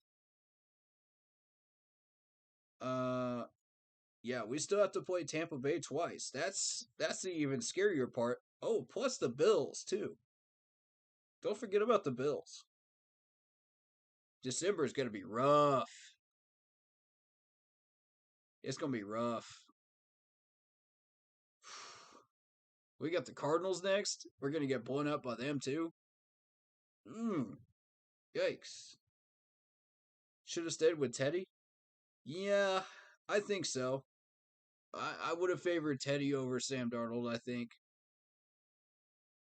Even at the start of the year, I would have favored Teddy over Sam Darnold. You're not losing much, but I never really wanted Teddy out. To be honest. Um, I just felt like he wasn't the guy to lead us, to the playoffs. We needed something a little bit more. Maybe more weapons, a better offensive coordinator. We needed something, to add on to Teddy's skills that he was showing us. But it wasn't quite enough, to break the glass ceiling that we wanted. Um, here's the thing, man. If you want to get rid of Sam Darnold now, who are you going to go after? We can't get Watson. That's off the table. I don't think that ever was on the table to begin with. You know, despite the trade rumors and what we were trying to do. You know, if you don't put CMC in the trade offers, that trade's already dead. That's not going to happen. Houston Texans are not going to take anything less than CMC, some first round picks, and something else. You know, it's just not going to happen. So who are you going to go after? You know, Cam Newton's out there, but that's not going to happen either. That's a pipe dream. So who else is there? I saw where Flacco is with somebody now, so who would you bring in? Everybody wants everybody fired on this team and cut, but nobody presents any solutions as to who replaces them. You ever notice that?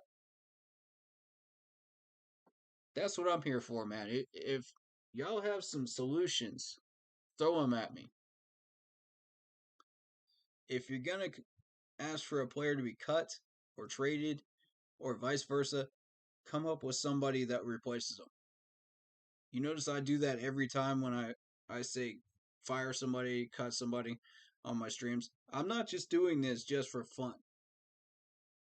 You know, I've already got somebody in mind when I bring this to everybody's attention, when I say that on stream. And when I said Joe Brady needs to go, I've already got two people in mind. I'm looking at Cam Turner from Arizona, the quarterback's coach, and I'm also looking at the quarterback's coach from Indianapolis. And the offensive coordinator from KC, if he should happen to become available, would be a great fit. You know, so that's three options I'm giving you. Now, quarterbacks wise, you say you want Sam gone. Who's your suggestion? And it can be Sam Howell. Yeah, that's an option. But I'm looking for somebody with some NFL experience. Who would I look to? What suggestions do you have there? That's what I'm looking for.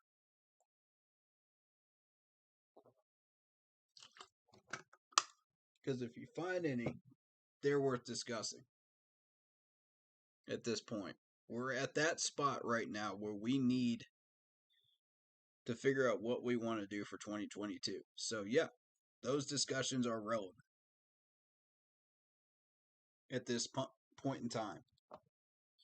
They have become relevant.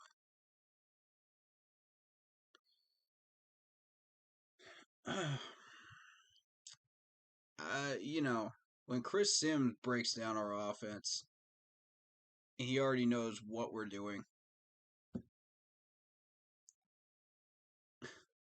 It's just become blatantly obvious we need help. We need serious help.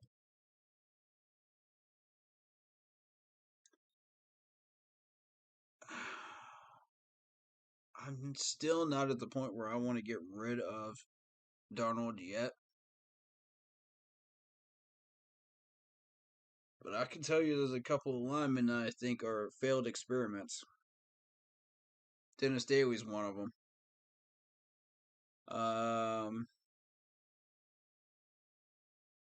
Tacklenberg.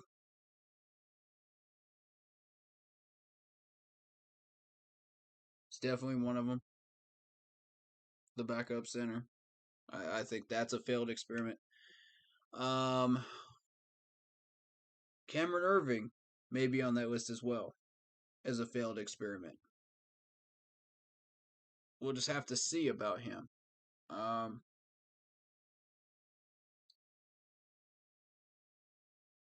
right, again, Twerma, who would you replace that has NFL experience with Arnold? Sam Darnold. Who would you replace? because anybody you cut or fire has to be replaced by somebody. Shout out to El Salvador and Central America. Love you guys, man. But yeah, that's what I'm looking for. Yeah, you can mention Sam Howell in the draft. That's an option. However, I'm looking for NFL experience. Um, as far as offensive linemen, it's a bit trickier. That's where you're going to run into some trouble.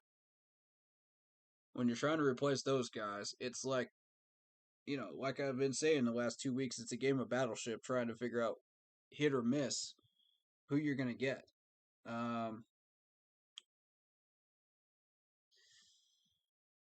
Yeah.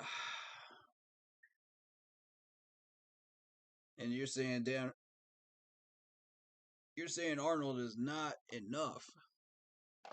Darnold, you mean? Aaron Darnold.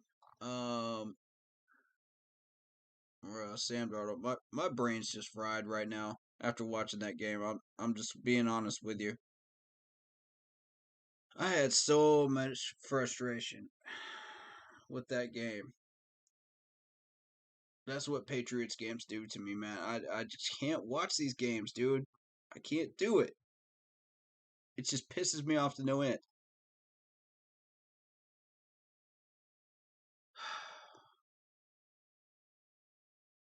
All right, so we activated Willie Snead today.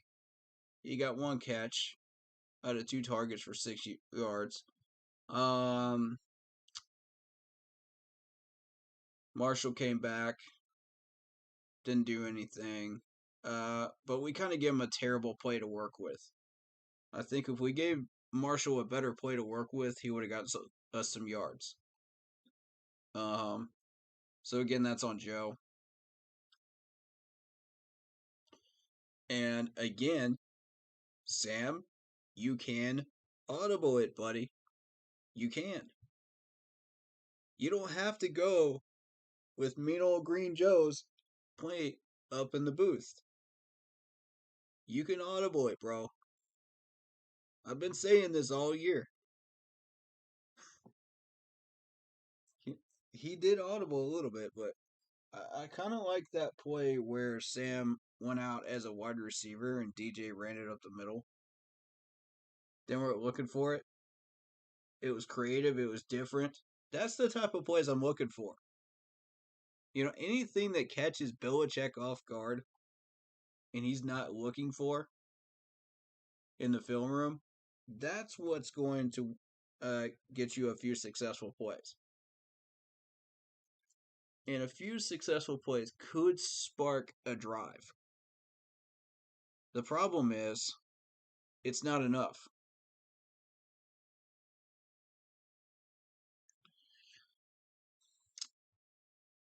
When you're sitting there only getting 30 yards a pop off of 3 or 4 catches, it's not enough. We got to do more.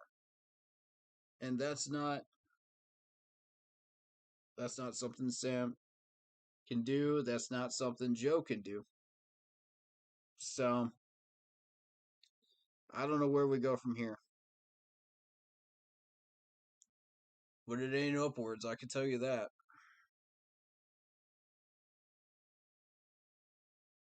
Alright, so we had 4 punts today. I'll give the punter credit. Edwards did good. 205 yards off those punts. But we had to win the field position battle. It's essentially what we had to do. We couldn't even win that because we were too busy having holding penalties and false starts. Before we even get started, there's a holding penalty or a false start. And I think part of that may have been the reffing crew, but most of that was on us. We got to do better on the offensive line. And I know these guys are not that dangerous on their D line. I know they aren't. I've watched them. I've watched a couple of Patriots games this year. Even though it made me sick to do so, I did a little scouting. And I know they're not that good. Come on now. You can't be serious with this. Patriots secondary is a little bit trash, but, we just didn't take advantage of it. Because we don't throw deep. And that allowed New England's defense to huddle up and run blitzes, cover short passes, cover checkdowns. That's what every defense is doing to us now. They've been doing that since Dallas. They've been doing that since Dallas. That's week 4. How much more predictable can you get? I don't know, man. When we only go 3 for 11 on third downs, that's just sad. That's sad. 240 net yards. That's all we could get. 240. You can't win a game on 240. You just can't. It's not enough. Especially when you're shooting yourselves in the foot. I don't know, man. I don't know. 162 yards passing is not enough. 16 for 33 is not enough. Yeah. The fact that he even got 33 passes off surprises me with this offensive line today. And it's not because New England is that good on the D line. It's because our offensive line was playing that poorly. Like it really was. They're an average D line. We've been facing like 3 or 4 average D lines all year long, and our O line is just that terrible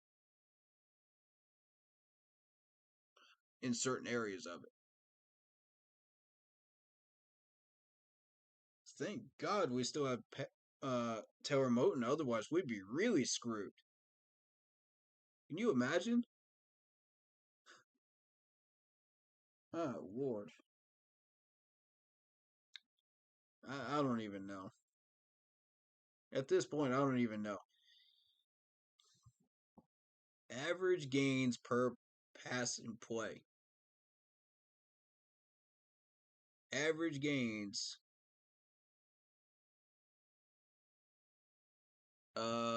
Per offensive play. That's what I'm looking for. Average gain per offensive play was 4.2. 4.2. Mm-mm. Mm-mm. Not enough. Not enough.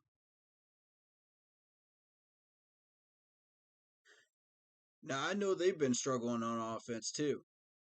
Their average was 4.6. But they still found a way to do better than us.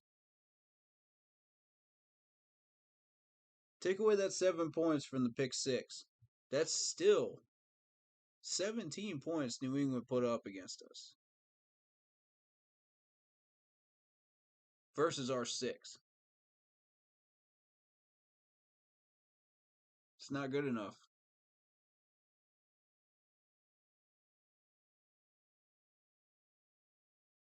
So, in my mind, I think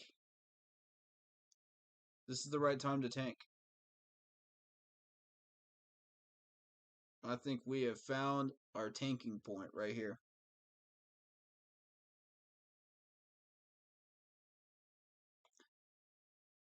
Looking at this list, I'm going to throw out at least 4 of those penalties because those were absolutely ridiculous penalties. I don't even think those were legit. The pass interference against Dante, the intentional grounding. What did you expect from Sam? What did you expect him to do? It's either take a sack or get intentional grounding. One of the two. He's not going to do anything other than that. So toss that out. The penalty on special teams with the punting unit, like that was stupid. That's number 3. I'm tossing. Like, I did not even believe in that one. Come on.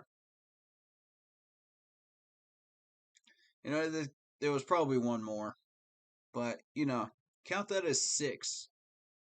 That's as many as they had penalties wise. And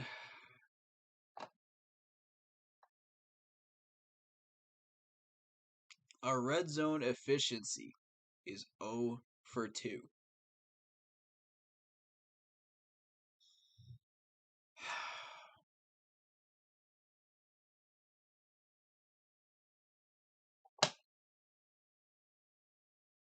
We had the ball for 27 minutes and 31 seconds.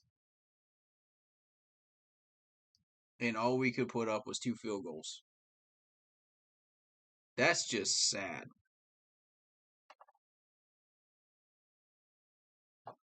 That's just sad. All right, so let's look at this drive chart here. We got punt. First quarter was a disaster. Let's be real. First quarter was an absolute disaster. Nothing happened offensively at all. That was a joke. We barely moved the ball at all. All right. So we go into the second quarter. With all due respect to the defense played excellently in the first half. To keep us in it. But the offense, that's what we're talking about here. All right, so second quarter, we had field goal, punt, field goal, end of half. We literally had one play before half. Okay. But the third quarter was a complete disaster. Punt, interception, interception. Oh, and into the fourth quarter, interception. And then we turned the ball over on downs.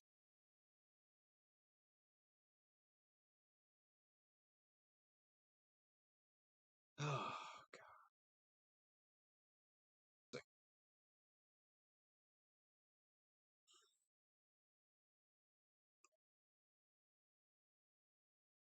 And at least half of the game, we were in their territory.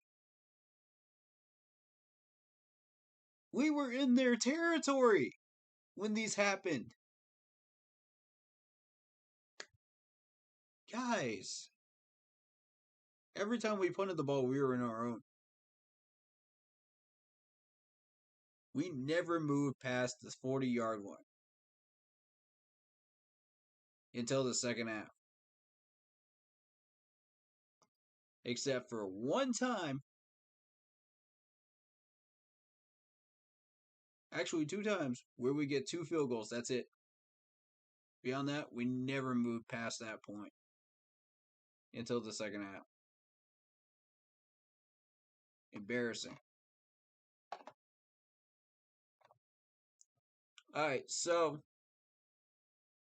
as I was saying, Barmore is not a terrifying player. Neither is Jackson. Come on. Let's be real. Jackson only had 2 combined tackles today. He's one of those players that if you let him do things, he'll succeed in them. So if you don't keep his hand engaged, Dennis Daly, Sam Tacklenberg, I'm talking to you. If you don't keep his hands engaged, 2 pass deflections. Y'all want to take a guess as to how many pass deflections these guys had this week? 8. 8 against us. Our offensive line allowed at least 6 of those. Because they let go of blocks, they didn't keep the hands engaged, and all you see is whoop, boom, whoop, whoop. It's like a freaking NBA game where you're guarding the rim.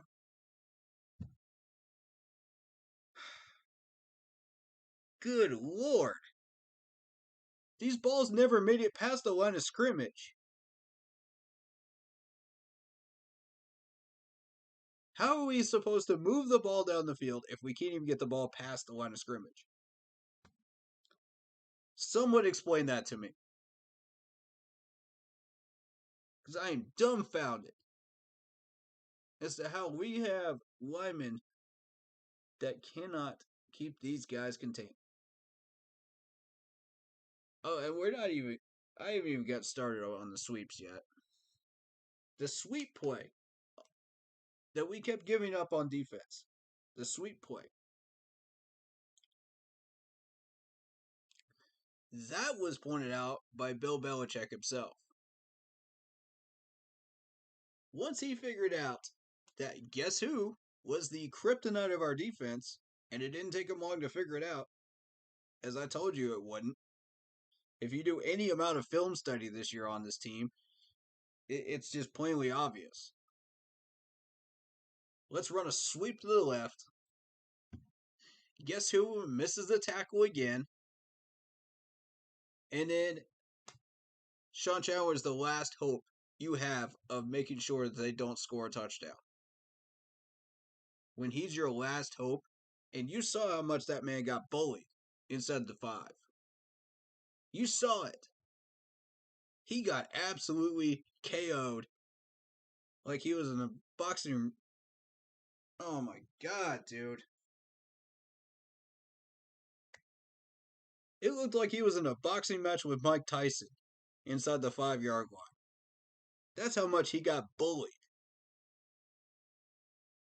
And y'all want to tell me this is the last hope we have of making sure these running backs don't get into the end zone? Good luck. Good freaking luck. We spent $920K. This man overruns his gaps in the red zone. You saw that happen. On the very next play, by the way, actually 2 plays after, because they ran it up the middle and somebody else stopped him. But if you watch the play afterwards, you can see Sean Chandler overreaching his gap again. Why is he in on red zone situations? Like, this is literally starting to piss me off. I've ranted on this every week. Every week. And you've seen the play where I think it was Sam Franklin got put in there. And look what happened. We got the stop on a 4th and goal. When you put Sam Franklin in there, it's not rocket science. Stop putting a guy in there that can't get the job done.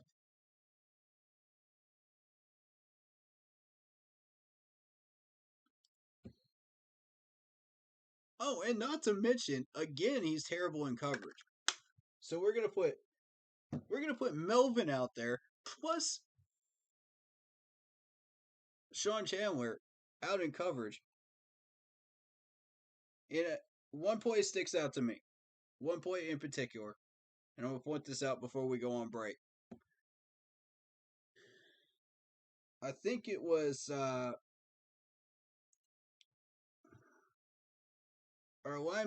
backup linebacker, that was sitting out there in coverage, couldn't cover him,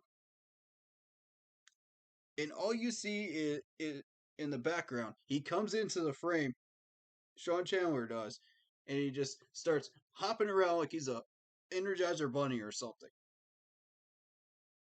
It's like, ooh, I did something. It's like, sit down somewhere. Where were you when the ball actually came over in that direction? Because you had plenty of time to get out of your coverage and go tackle the man.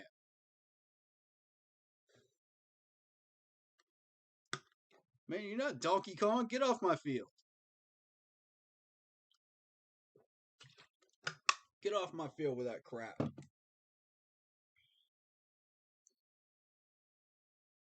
$920K to watch that. Feel like I'm watching a Barnum and Bailey circus. Darn.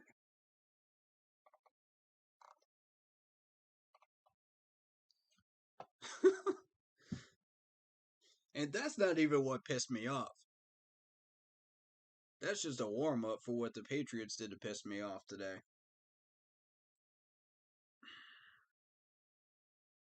As they always do.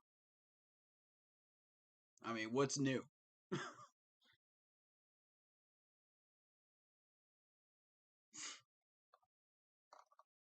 Man.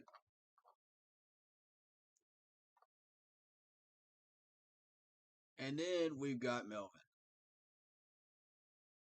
We've got Melvin. Mr. Melvin. Who we already know is bad in coverage. Coughs up a couple of passes. 3 combined tackles. Yes, you can open field tackle today. That's nice. That's all well and good. But can you get out of coverage and cover the guy you're supposed to cover? Just because the defensive coordinator calls a cover 2 or a cover 3 or a zone doesn't mean you have to stay there once the play starts coming your direction. You can get out of that coverage and go tackle the man. That is a thing you can do. You know, you're not locked in. None of these guys are locked in. You guys remember when Luke Kuechly was calling audibles and stuff back in the day? Did you ever see any of these players stay in their coverages when Luke Kuechly was actually calling these audibles? And that ball started going in their direction? No. You saw them all drift over in that direction. All of them. I mean, it's not hard to figure out. But Sean Chandler is just like, oh no, I'm going to stay in my coverage. I'm going to stay right where I'm supposed to be. About 15 miles from where the play is actually happening. And then come running up like he actually did something. Like, please. Please. Give me a reason as a coach to cut this man if I'm Matt Rule. Give me a reason. Because he's already given me like 15 if I'm Matt Rule.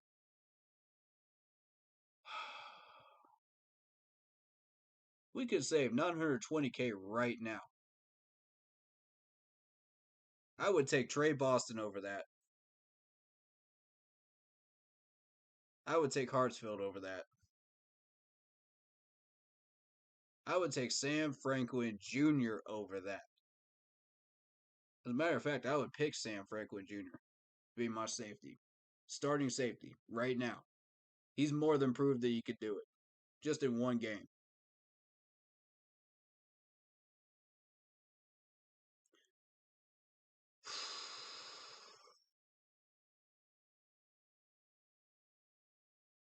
And then AJ, good old AJ, gets burned again.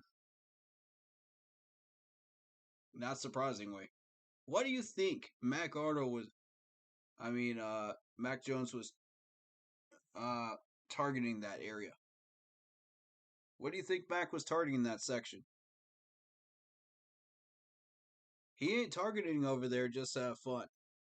Just because he thinks there's somebody open. No, he knows there's somebody open, and he knows who's covering in the background in the secondary.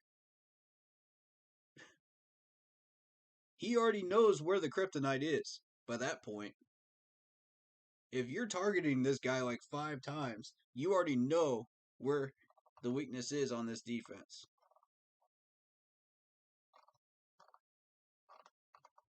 And it's not hard to find.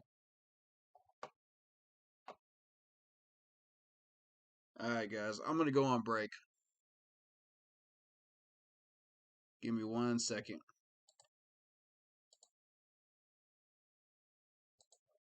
Give me 1 sec, guys.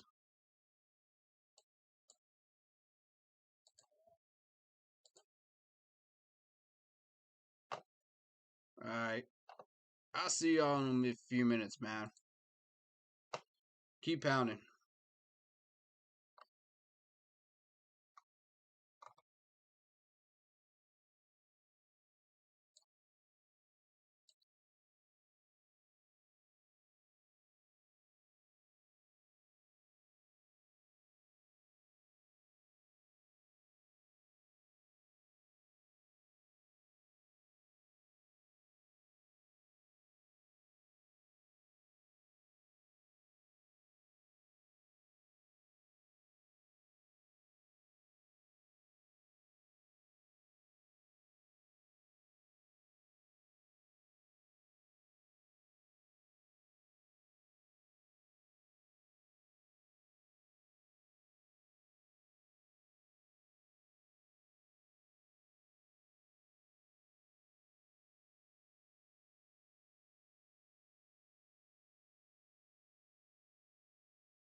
Purchase your beats today.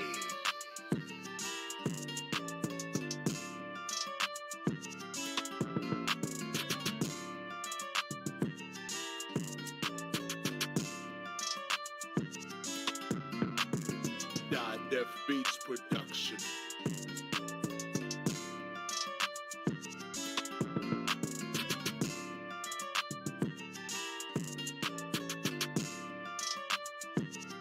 Your favorite producer.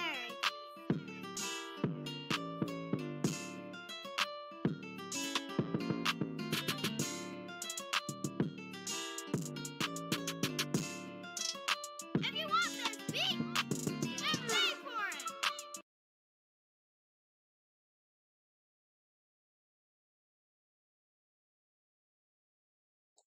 Okay, guys.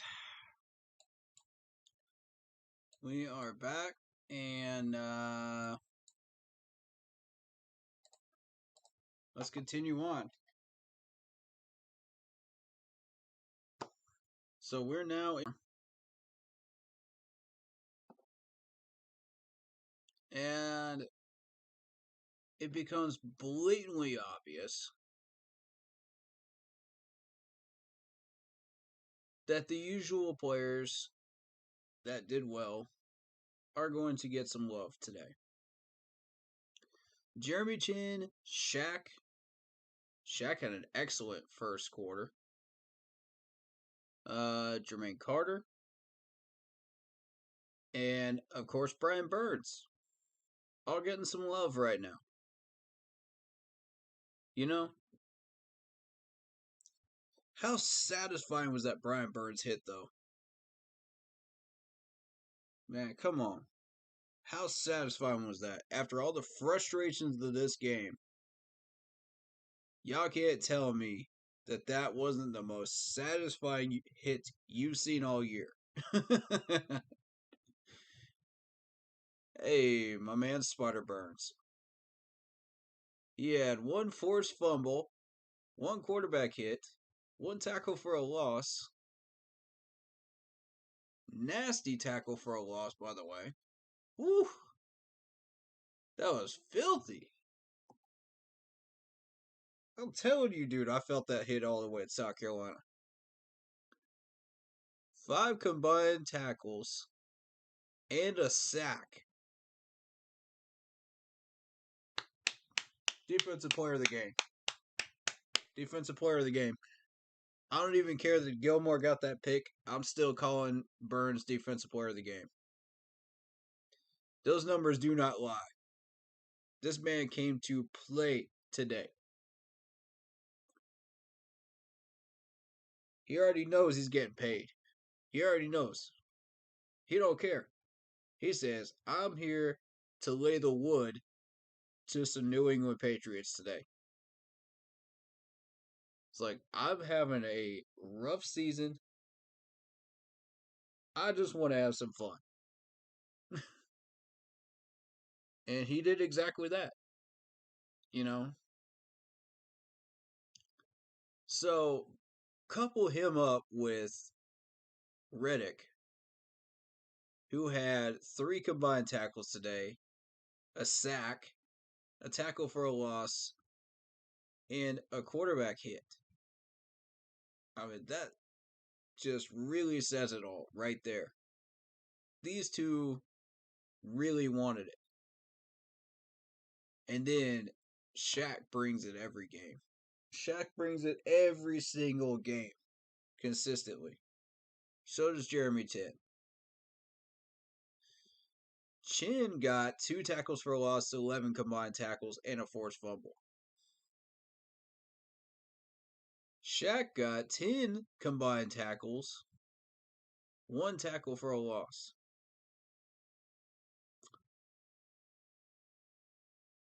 Y'all see what this defense is trying to give us, man?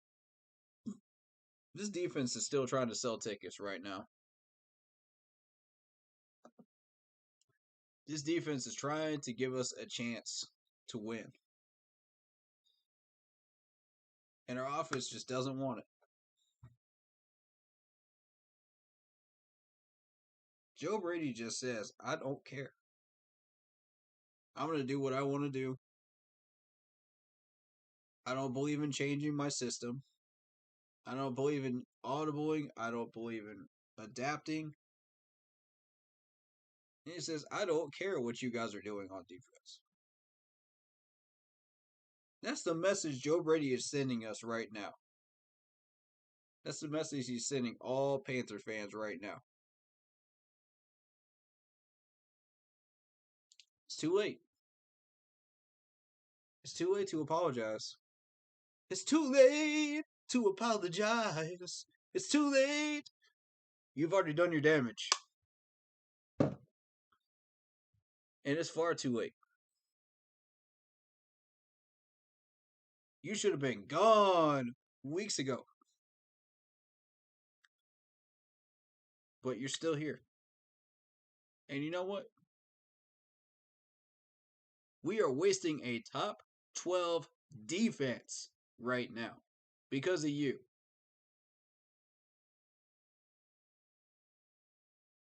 Joe Brady says, thank you, thank you, thank you, thank you. I want all the applause. I want all the applause.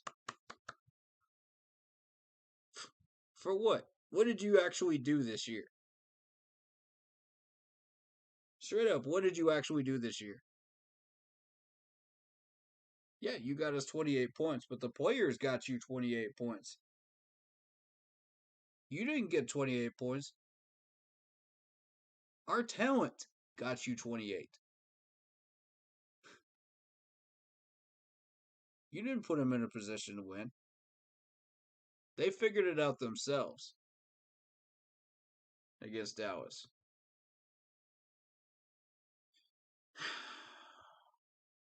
Then we fail against the Eagles and the Vikings, and we absolutely ruin any chance of a playoff run against the Giants. And today was our last shot. That was our last chance. That's gone too. Joe Brady says, when we got 10 wins as our possible ceiling, let's put up 3. Let's put up 3 points. That's not good enough. We roll into the Patriots game. After we win that game against the Falcons, feeling high and mighty and feeling all proud of ourselves. And then we come into this Patriots game and we put up 6. When it truly mattered, we choked. We absolutely choked. And we have no one to blame but ourselves.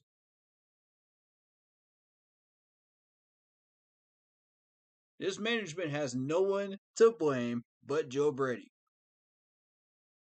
And Joe, we're tired of the excuses. Okay? We're done with them. It's too late. You're not going to come into this press conference this week saying, "Oh, I'm going to change this. I'm going to magically change that." It's too late. The train has stopped. Okay? We're not going any further this year. Not with you on board. If you're going to be the train master, we're sunk. So at the end of the year, I want you gone. I want him gone. Point blank, I want him gone. Look at all this talent we are wasting. It makes you sick to your stomach, doesn't it? This is the best defense we've had in years. Years gone to waste. If that doesn't piss you off royally, I don't know what does. Joe Brady's the best. What do you mean? What? Sam Darnold buns. Quit trolling, bro. Quit trolling. Honestly, quit trolling. Unless you got a way to defend your case right now, which it's not a very big case. It's an open shut case right now. Feel free to do it. If you really do think Joe Brady is the best out there, get on Zoom. Get on Zoom. Jump on stream with me. I'll listen to you. I'll hear you out. I'll listen to anybody. I'm dead serious. I will listen to anybody that has a case that can argue their case for any player or any coach. You name it, come on. I'll debate you. I'll be more than happy to debate you on stream. But if you just on here to play games, man, just don't. Alright? This team ain't playing no games. This defense ain't playing no games. So I don't want no people up in my stream playing no games. Alright? Alright. But if you got a case and you really do legit think Joe Brady is the best offensive coordinator choice out there, come on. I want to hear from you. Joe Brady called that on Chuba Hubbard having a good catch and run today. Any offensive coordinator could sit there and call a pass to Chuba Hubbard and have him run well. Anybody. Even Urban Meyer, who's new to the league, could do that. And he's not even a coordinator. You know, show me some real proof. I need some real proof. I need some real proof, dog. You can't be coming up here when I'm throwing fireballs and throw some Antarctic wind at it. I need more. That's not a good enough case, man. You got to bring more than that. What else you got?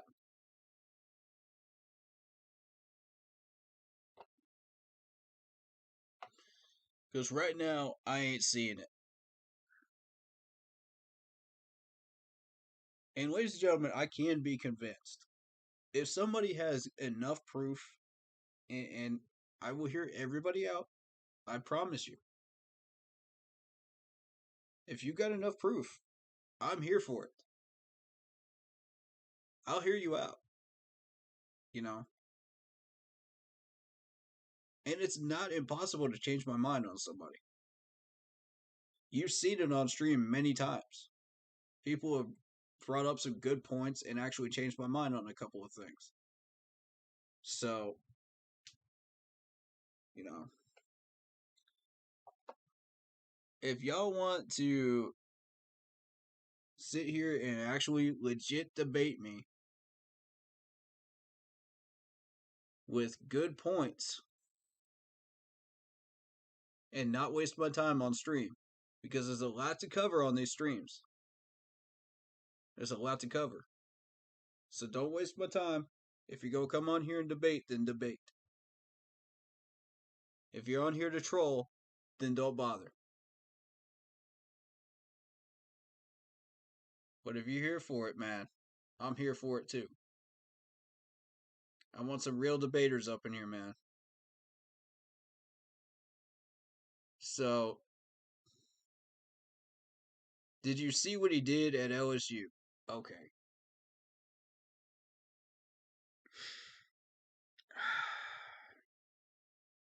We ain't talking about LSU up in here, man. This is the NFL. It's a different animal than college football. Nobody cares what you did in college football once you get up to the NFL level. What they care about in the NFL is what did you do for me this year? What did you do for me lately? And if you cannot answer that question with A, B, C, D, you got a list of things that you've done in the NFL that have been successful. You're not going to have a job for very long in the NFL. Point blank, you're just not. So, frankly, at this point, this is 9 weeks into the NFL season. I don't care what he did at LSU. I could care less what he did at LSU.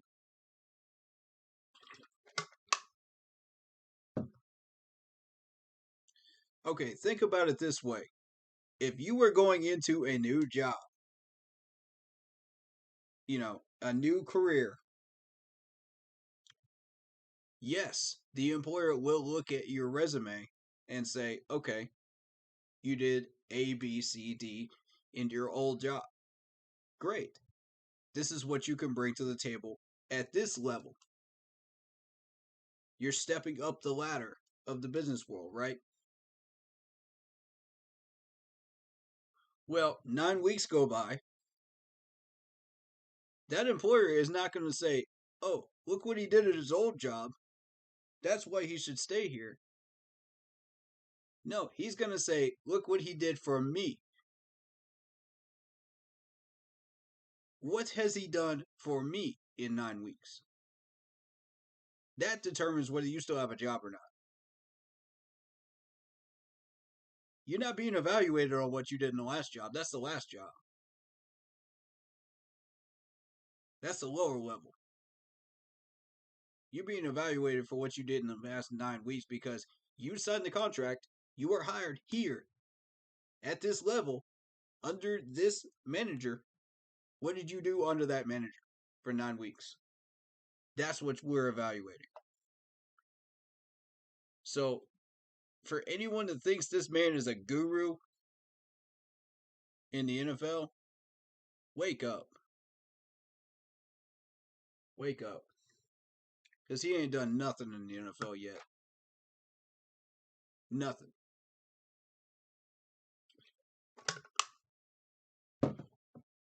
These are the most basic playbooks that he's been bringing to the table for Carolina. The most basic NFL playbooks. All right. I'm going to cite a certain job that I did. And I just hope to God that none of the people that I actually work with are watching this stream at any point. But if you are, I apologize, and you know who you are. All right, so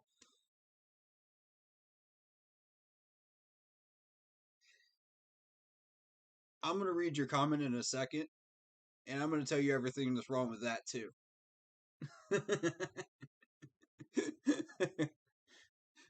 Hey, all due respect to you, Sam Donald Buns. I respect your opinion. I respect your right to have it, but I completely disagree. And here's why. All right.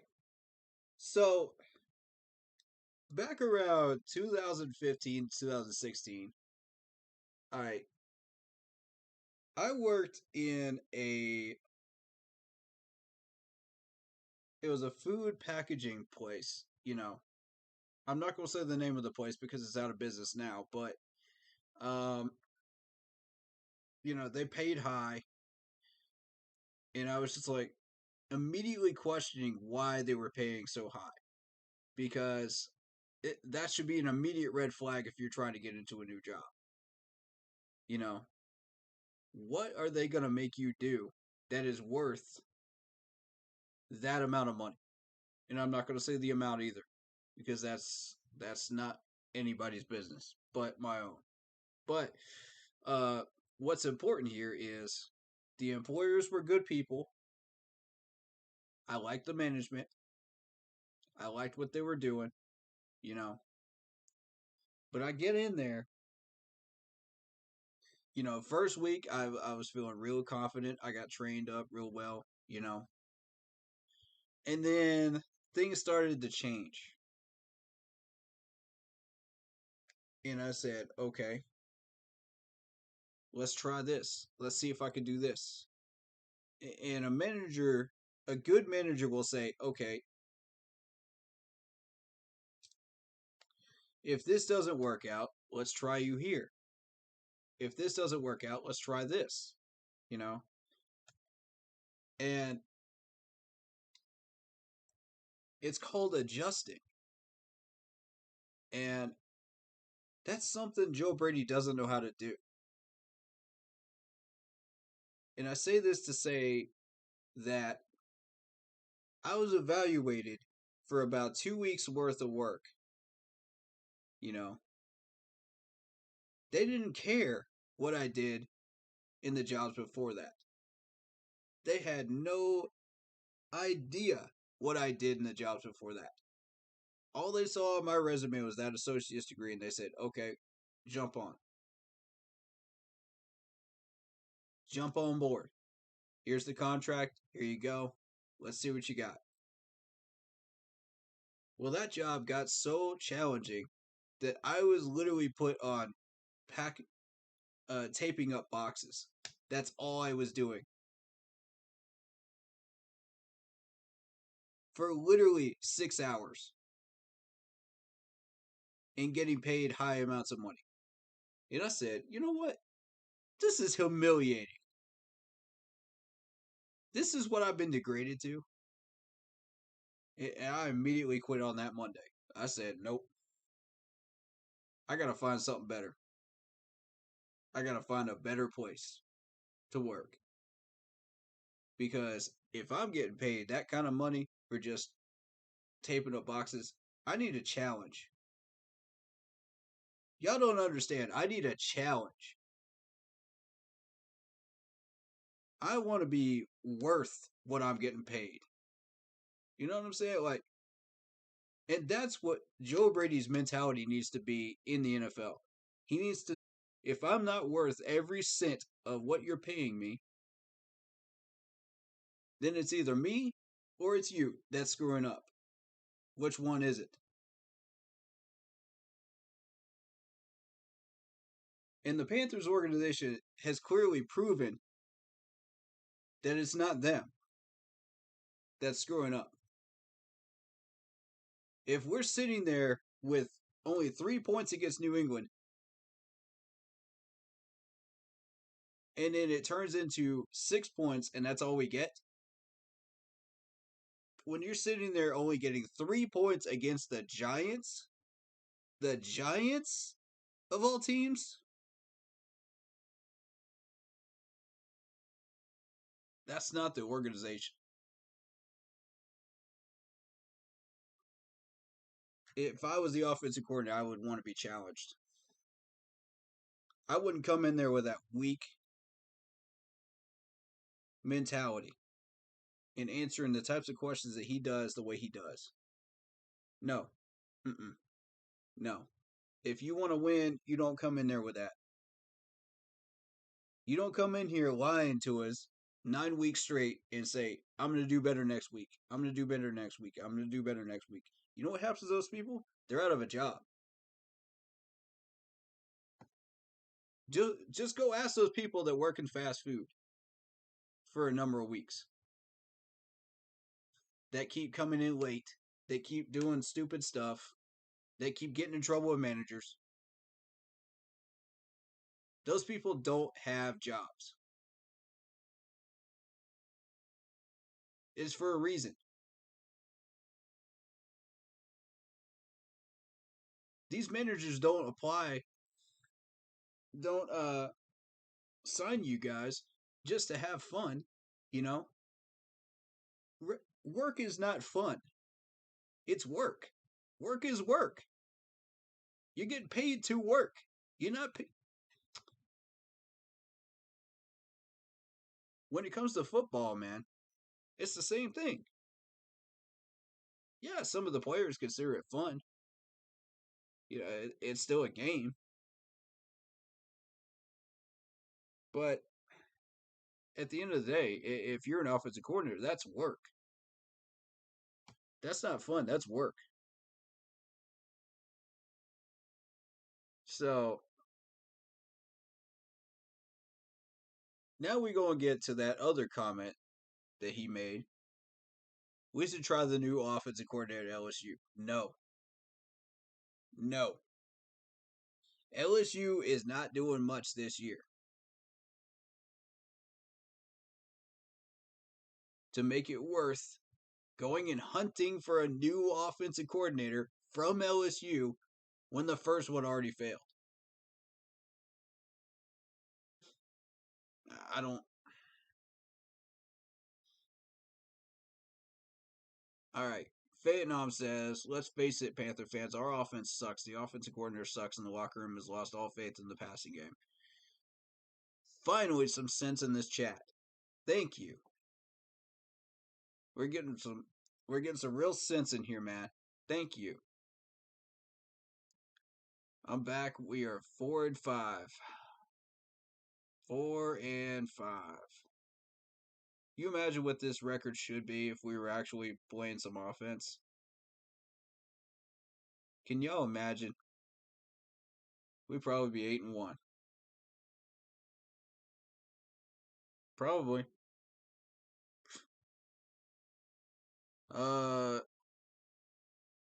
Sam Darnold Bun says, actually, let's keep Joe Brady, cut Phil Snow, and put PJ. This dude's a troll. There is no way. Alright, you know what? Sam Darnold Buns, I'm gonna need you to come on Zoom chat and actually defend yourself right now. Defend your position right now. Why do you think they should do that? Phil Snow and put PJ Walker in. Defend your position. Why? Why do you think that should happen? Give me solid reasoning. Don't give me no fluff. Give me some solid reasoning.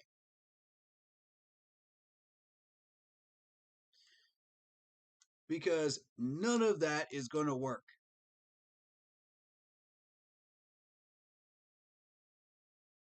Alright, I've already explained in several different streams why and gave specific examples of why none of that will work. It actually hurts our team. So, I would like to see the same from you for your position. I'm listening. I'm here to hear it, man. I respect your opinion, and I would like to know why you think that way.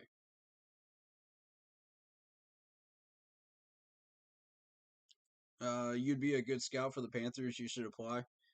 Maybe. I'm more general manager type mindset than I am scout, really. But I would do it for free. You know what I'm saying? Like, just pay my travel expenses. I'll do it for free because I love this organization that much that I just want to see it succeed. You know. So if any Panthers management would like to jump on that, go for it, man. I'm here for it. But otherwise, I'm happy doing what I'm doing, and y'all are enjoying it, so hey, by all means, man. These streams are always going to be free. Always.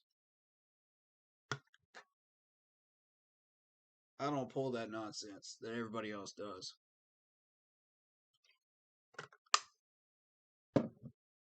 I just want to educate and have fun, and be real, That's who I am.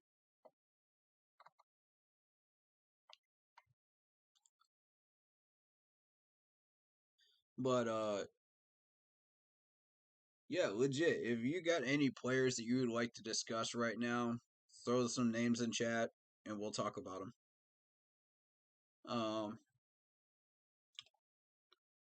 Now would be a good time because The later part of this stream, I'm going to be starting to look at some of the college players who we might be able to draft. Some early mock drafts, way too early mock drafts. I don't usually do this, but we're in a situation where this season is pretty much dead anyway, and we might as well start hunting. And just look at the obvious positions that we need help in before the cuts, before the trades, before any of that happens. Uh, the obvious positions for me are quarterback, offensive line, safety. I think it's strong safety that Sean Chandler's in.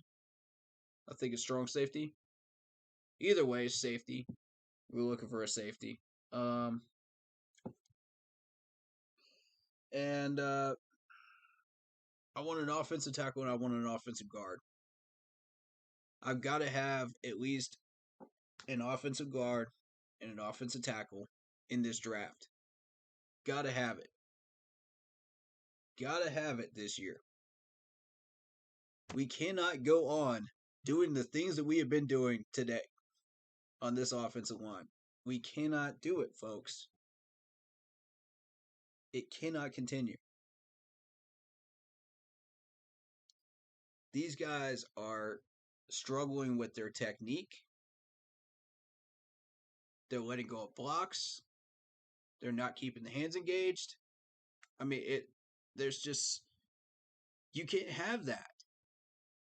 That's a recipe to put your quarterback on the IR. And as I mentioned earlier, how many quarterbacks healthy have we had in the past 6 years? Like, name them. You can't. There's only one that you can actually name. And he actually is not with us anymore.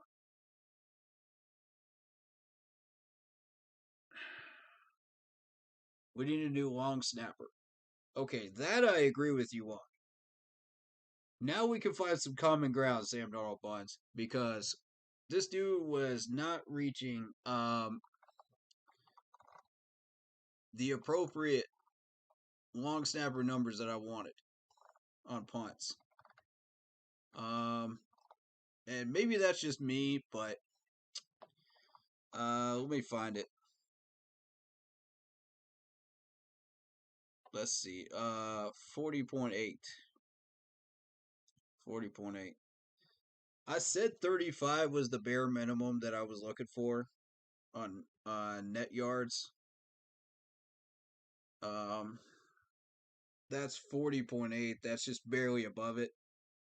I would like to see some inside the 20 punts, not so much touchbacks, but inside the 20 punts is what we need. Because we got to start pinning these guys back to win the field position battle. So I don't know that Edwards is the answer at long snapper. But I'm with you on that. That's a good point. See, we're on the same level here, man.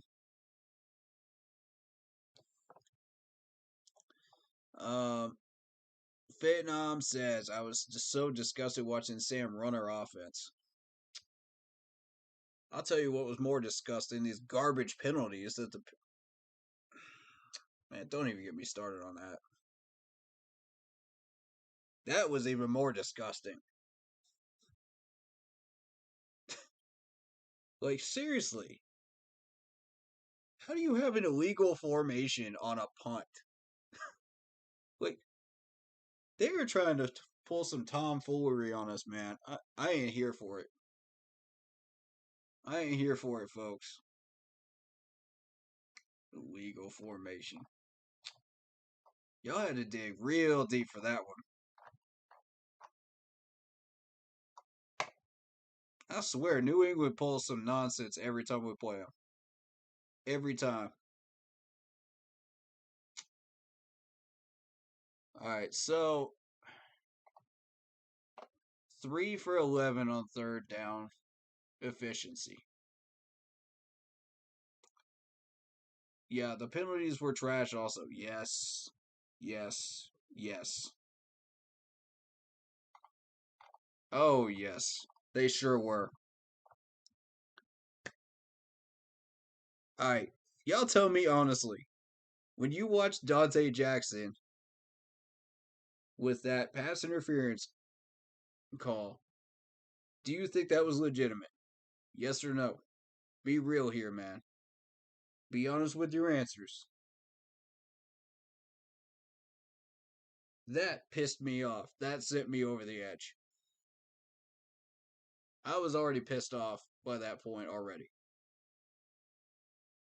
But once that call came in, dude, that was when I had enough. I was just like, all right, y'all definitely got these refs from Boston. Y'all paying them off something, man. I don't like that.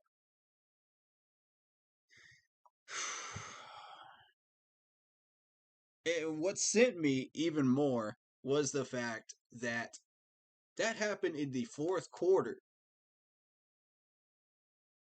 The majority of these garbage penalties happened after New England already had a large lead.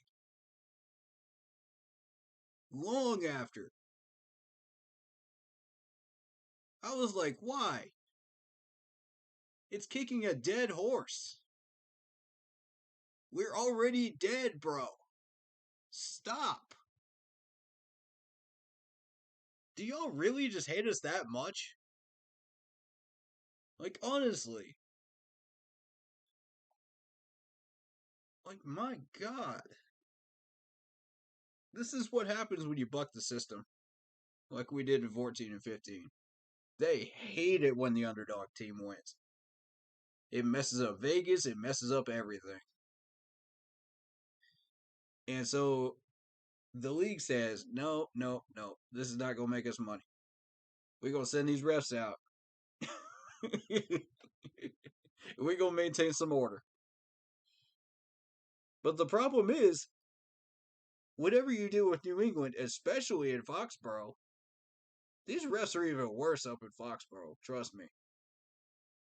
Trust me, I have watched so many New England games and watched them screw over other teams. It's just unreal. I can't deal with it. I legit cannot deal with it without getting pissed off. Alright. Chandler has become a complete liability. Faye, he's been a complete liability. Where you been? He's been a liability.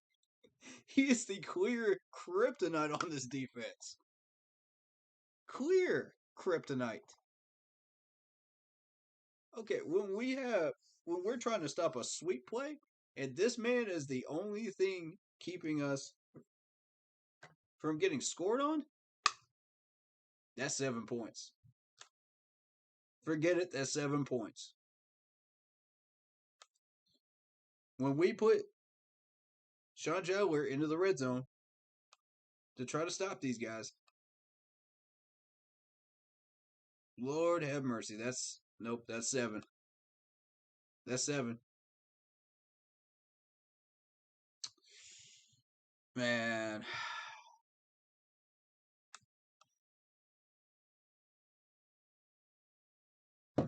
You weren't here for my earlier rant, were you? You weren't here for the earlier rant. Let me tell you what plays I noticed. Okay. For the people watching on pod, y'all have already heard this, so just skip through it. But for the people that are just joining us in chat, here we go. Alright, so I think it was Jermaine Carter Jr. on this one passing play. And I remember this clearly because it was a big play. I don't remember who it was over there with him, but here comes Chandler at the end of the play after he's already been out of bounds for a clear 30 seconds. Here comes Sean Chandler into the picture, and he starts hopping around like the Energizer Bunny. Like he actually did something.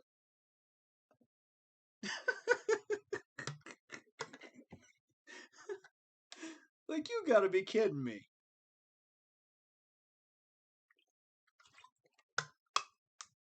Like, we're really paying this man $920 to hop around like a rabbit on the field. Man, sit your butt down. Just stop with that. We don't need that nonsense on the field, man. For real. And he overshot the gap in the red zone, which I've said time and time again, don't put him in the red zone. Don't put him in the red zone. I'm starting to sound like a broken record when I say that every stream. And they did it again. Because why not? Because for some odd, crazy reason, they think this man is suddenly going to become the Luke Kuechly of our defense and somehow make a stop. No, it's not going to happen, bro. It's not going to happen.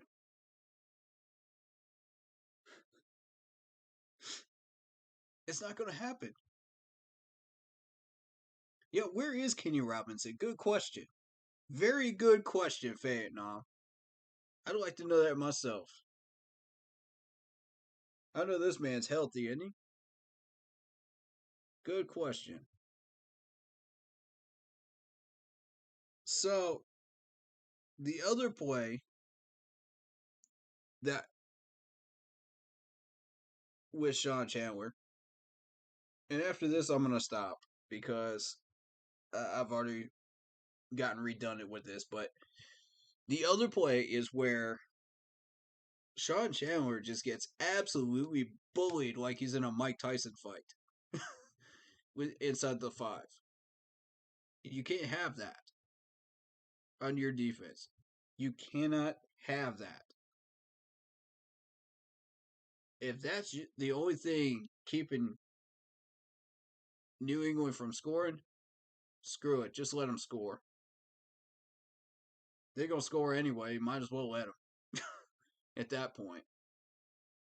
Chandler's that pointless out there.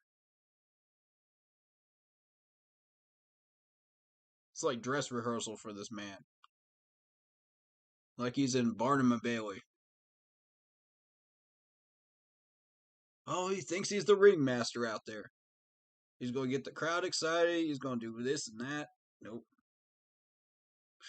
Man, get off my field. We don't need this nonsense.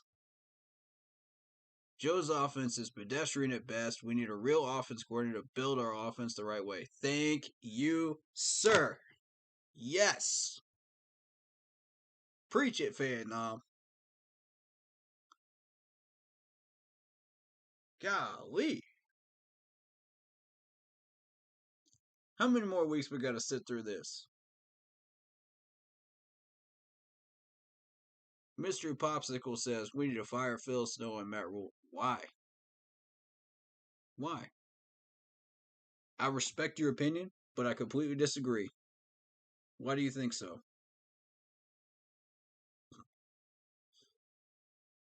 I want to hear your position on this.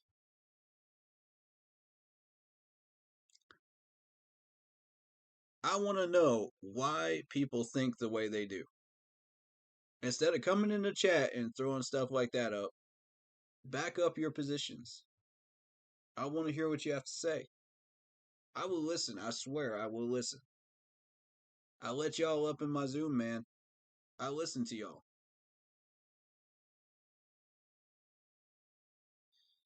Even though I have proven y'all wrong time and time again, I still listen to y'all.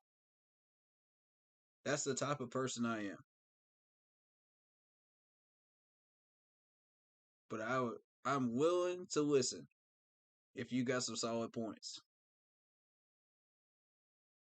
Go ahead and make them. You know what I mean? Defend your position. Get up on Zoom.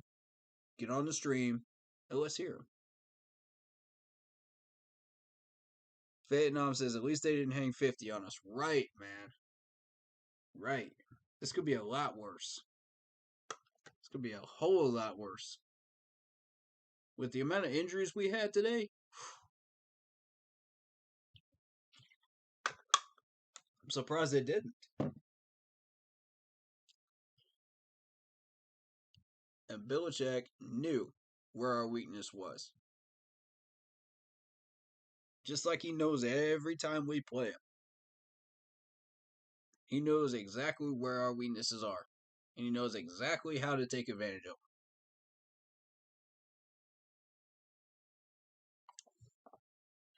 them. Man's a legend at it. He's made a career of it. You know? What else are you expecting? Oh, it's late Halloween, so we're just going to hand you a win. No, that's not how it works when you play New England. Sorry. Sorry to disappoint folks. That's not how it works.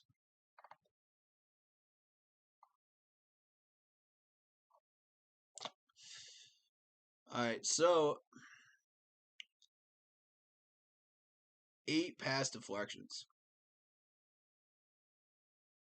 8 pass deflections. That's all that needs to be said right there.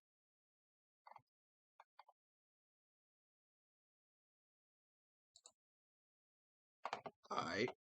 I'm going to let y'all in, man. I'm going to let y'all in.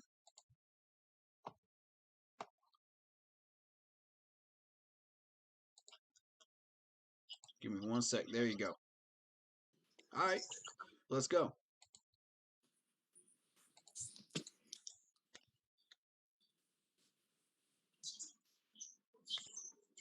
So, real quick, just introduce yourselves, where you're from, and what I'm you... Lucifer, native to North Carolina. Always been a Panthers fan.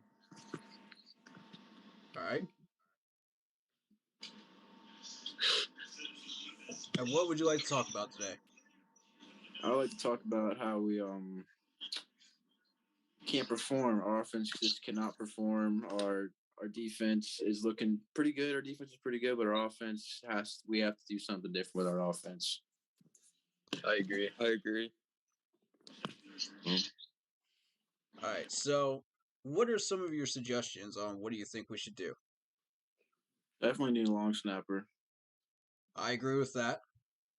Yeah, because we need to get into like field goal range to get that long snapper in. You know. I'm going to guess one of you is Sam Darnold Buns, correct? No, not correct. Oh, okay. Because that's who I saw that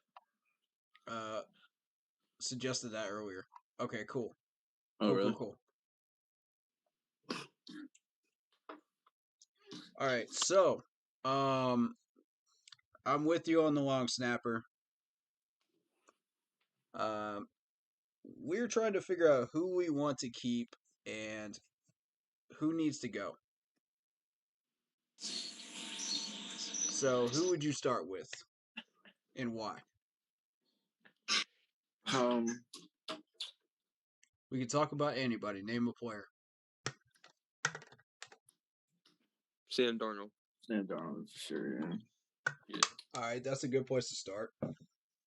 Because I don't know, like the first game he looked pretty good, but then he just started like just doing no touchdowns, 3 interceptions, not looking good. Our running game's not. I mean, it's not bad. No, it could be better for sure, but our passing game is not there at all. You know. Yo, Lucifer. Yeah. What about like PJ Walker? I think we should give PJ Walker a shot. I said we give him a shot. Yeah, for sure. I mean, Sam Darnold's anything's not better working out. than fucking Sam Darnold at this point. Well, I'm sorry. You know what I mean? Here's the thing with we gave PJ Walker a shot, and he went 0 for 1, just didn't do anything. Oh, for one though, you know. You're more You gotta than get more than- welcome to give him a shot at this point. The season's pretty much dead, but at this point, I don't know what we want to do with Sam I say we Darnold. give him a shot, you know?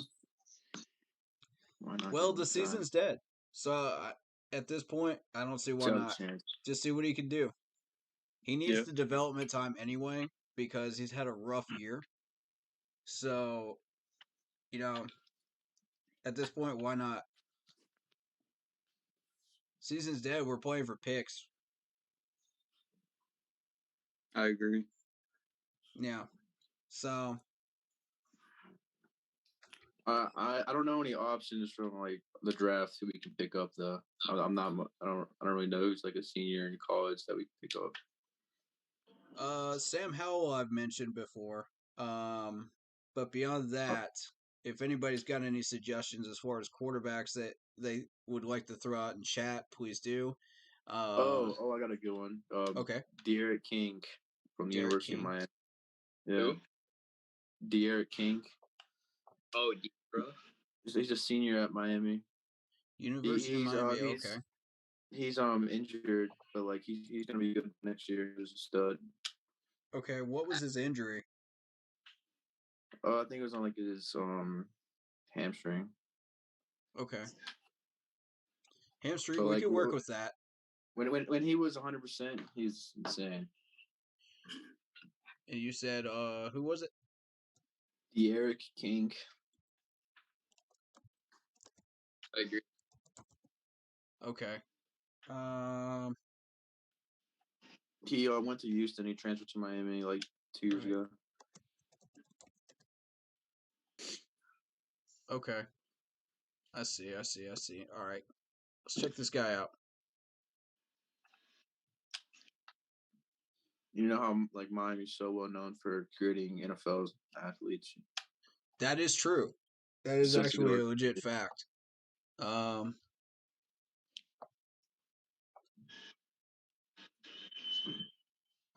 My apologies to the stream here. It freezes up at 3 hours for some reason. Stick around for a sec.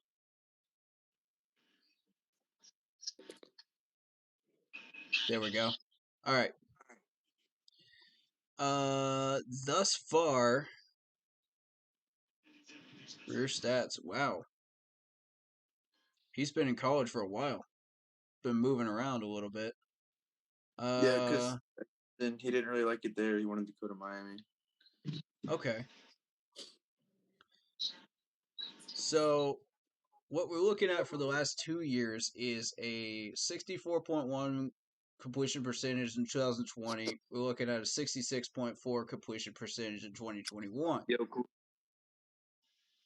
But yeah, he has cleared about over 2,500 yards in 2020 and 2018. Yo, Corey, do you hear me, bro? Yeah. It's Klaus Mappy. What's going on, man? That's good. I just want to talk to you about like the Panthers and stuff. Absolutely. Who would you like to talk about? Definitely Phil Snow. Okay. So I just don't think he's doing the job well. I definitely agree with that. He's been doing a horrible job. Like the Patriots scored like how much on us? 24? Like Okay, let's be real here. The Patriots have been scoring that much every week, regardless of who the defensive coordinator is. And it's obvious who the main weakness is on our defense. And Belichick didn't have to look very far to figure it out. You didn't even see Aguilar even used that much at all. And they still beat us by that much. Imagine if they were using Aguilar. You know, we got really, really lucky in that sense that they didn't hang 50 on us. This is a very, very good team. And, you know, you have to play mistake-free ball. You have to have a 53-man roster capable of competing with them. You have to have a position where you don't beat yourself in a game, which we beat ourselves constantly in this one. And Bill Belichick outcoached Joe Brady. It's not even close. It's not even close. So, you know, I think we got really, really lucky to get out of there with the score that we did. It could have been a lot worse. could you say that? I was listening to my Jewish prayers. Oh, okay. Sorry about that. So, yeah, we got really lucky to get out of there with just 26 points on the board. considering how good New England has been the last couple weeks. Now let's go ahead and take a look at that score board that they have put up lately. Let me see here. Okay.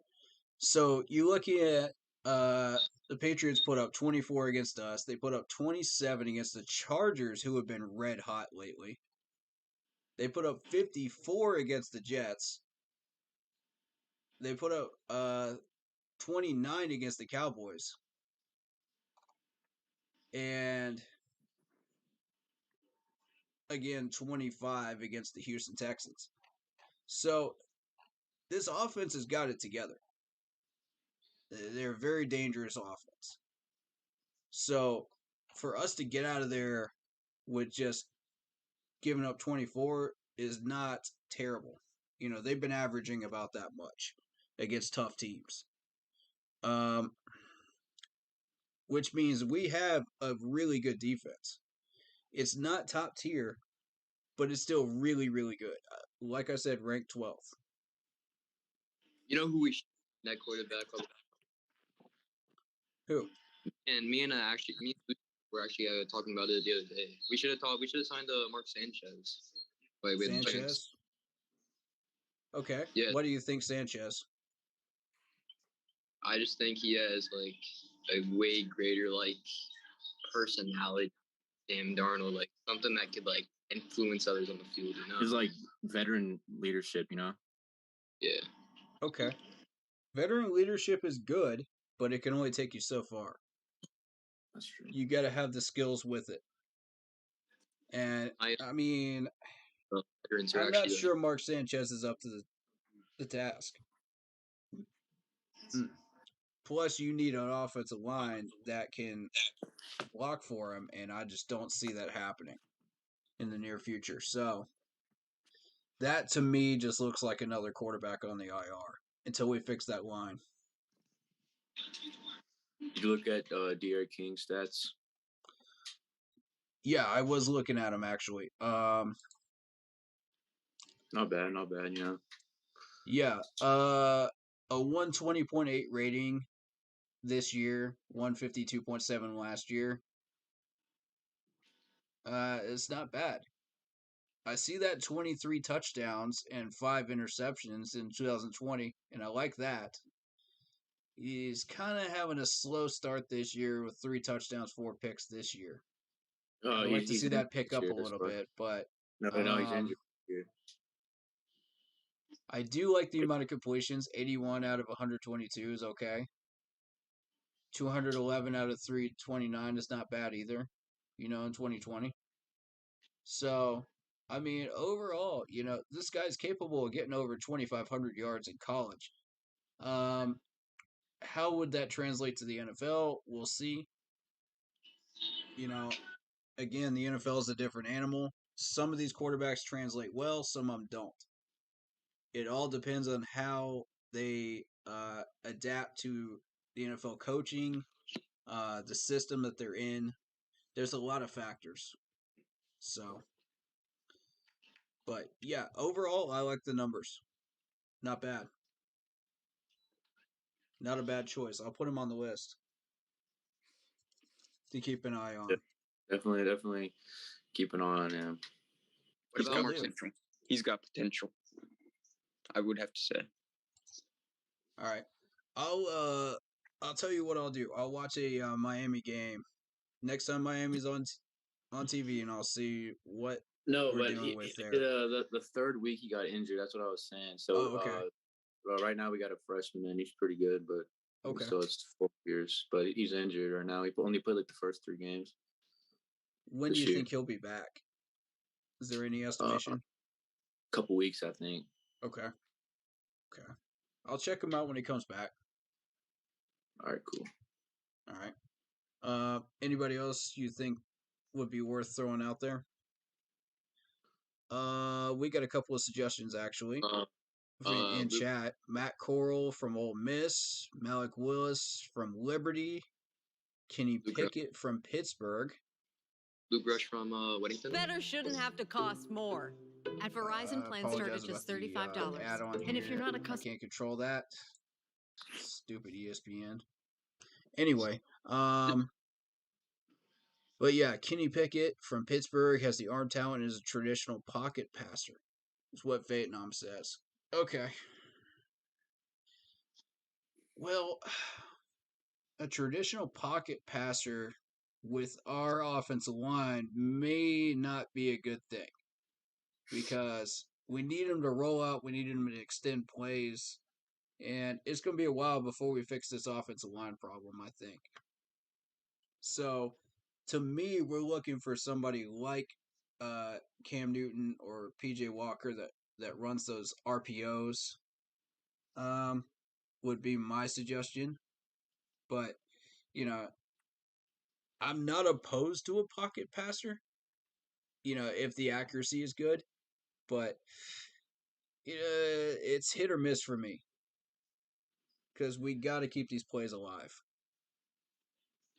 Matt Core from Ole Miss, Malik Willis from Liberty. We'll check them out. Vietnam, if you're still in chat, man, sell me on these two, man. Hold on. I got something to say. Okay. I'd say Jackson Crawford from Cuthbertson is pretty good. Jackson Crawford. Okay.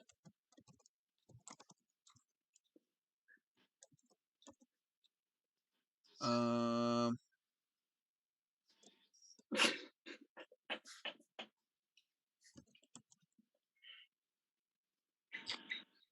not seeing one popping up.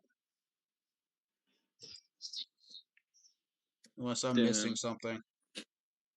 Did you spell it right?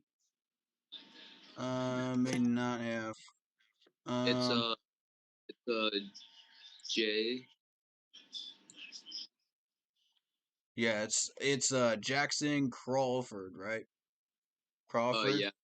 Might have spelled it wrong. That's what usually everyone does. Oh yeah.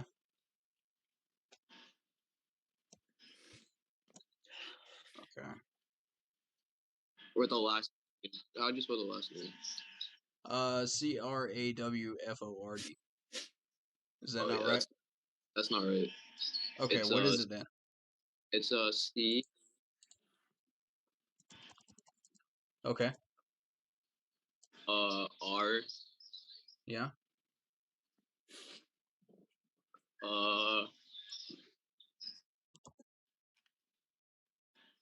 Hold on, let me look that up. Is it Offord? Maybe. DeQuav. What is it again, DeQuavis?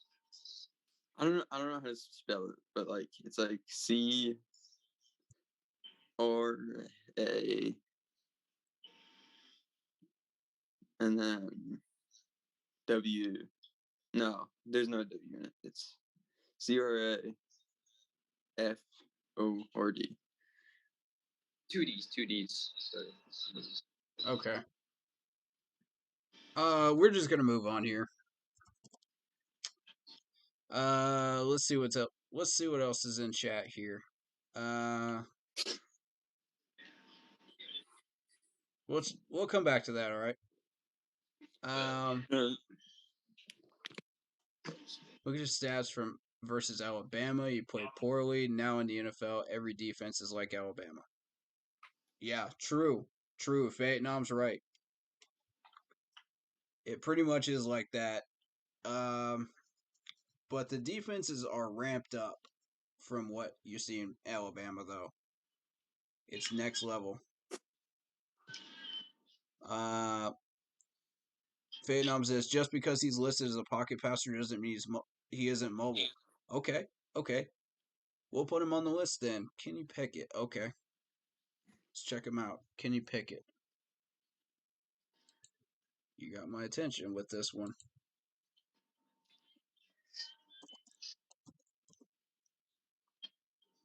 Okay.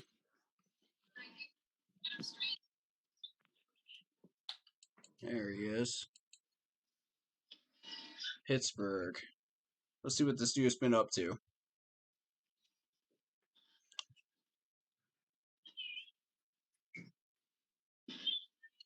All right, so they just got done beating Duke. I did see that score, by the way. That was really nice. So he went 28 for 43 in that game against Duke. But overall, we're looking at 235 for 342 this year, 68.7 completion percentage, over 3,000 yards, 29 touchdowns, 3 picks. Not bad. Not bad at all. The year before, 203 for 332, 61.1. Quarterback rating 2,400 yards, roundabout. 13 touchdowns, 9 picks, 129.6 rating. That's not bad. I do think that he should definitely be considered an option. All right, so what round is he projected at, Vietnam? Or do you know? I got a way we can find out. Hold up. I was just actually toying around with the mock draft. Let's see if he shows up.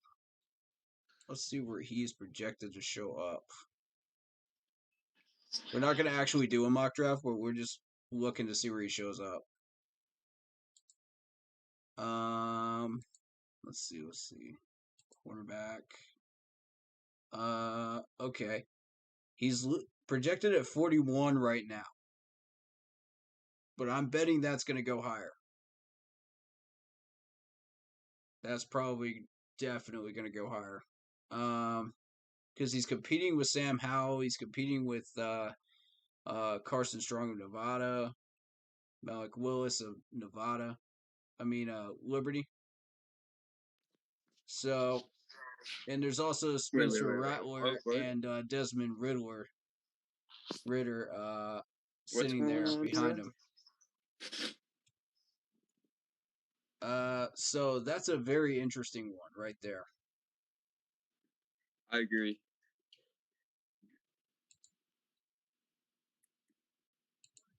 All right, so that in mind, we're just looking at quarterback position right now. If we were going to use that first pick on a quarterback, we don't necessarily have to, but I think a lot of people, the general consensus is that we should. But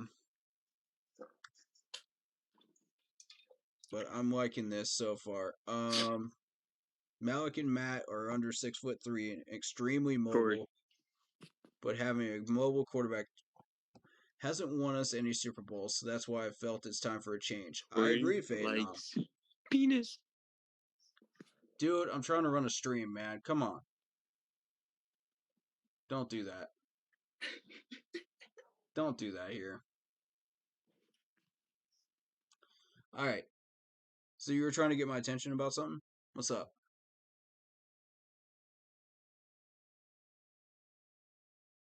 Okay.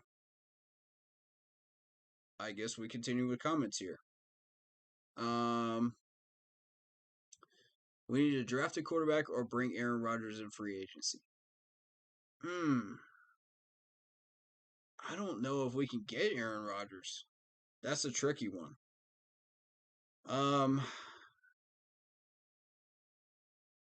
Do you think we could pull it off, Vietnam? That's what I'm wondering. Is it possible? I'm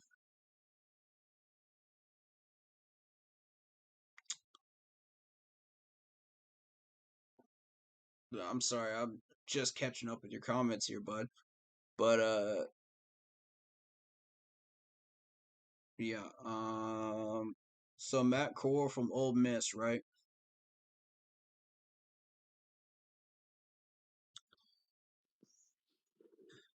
First top 10. That's different from what I saw. But they're always different. With Verizon. Okay.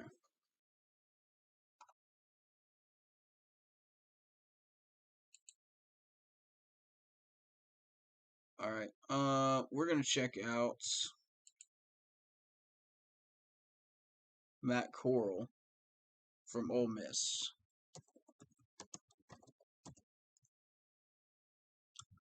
Oh, okay, it's 2 R's. Got it.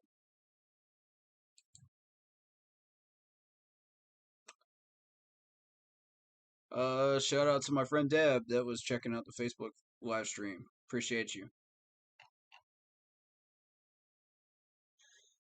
All right. Okay.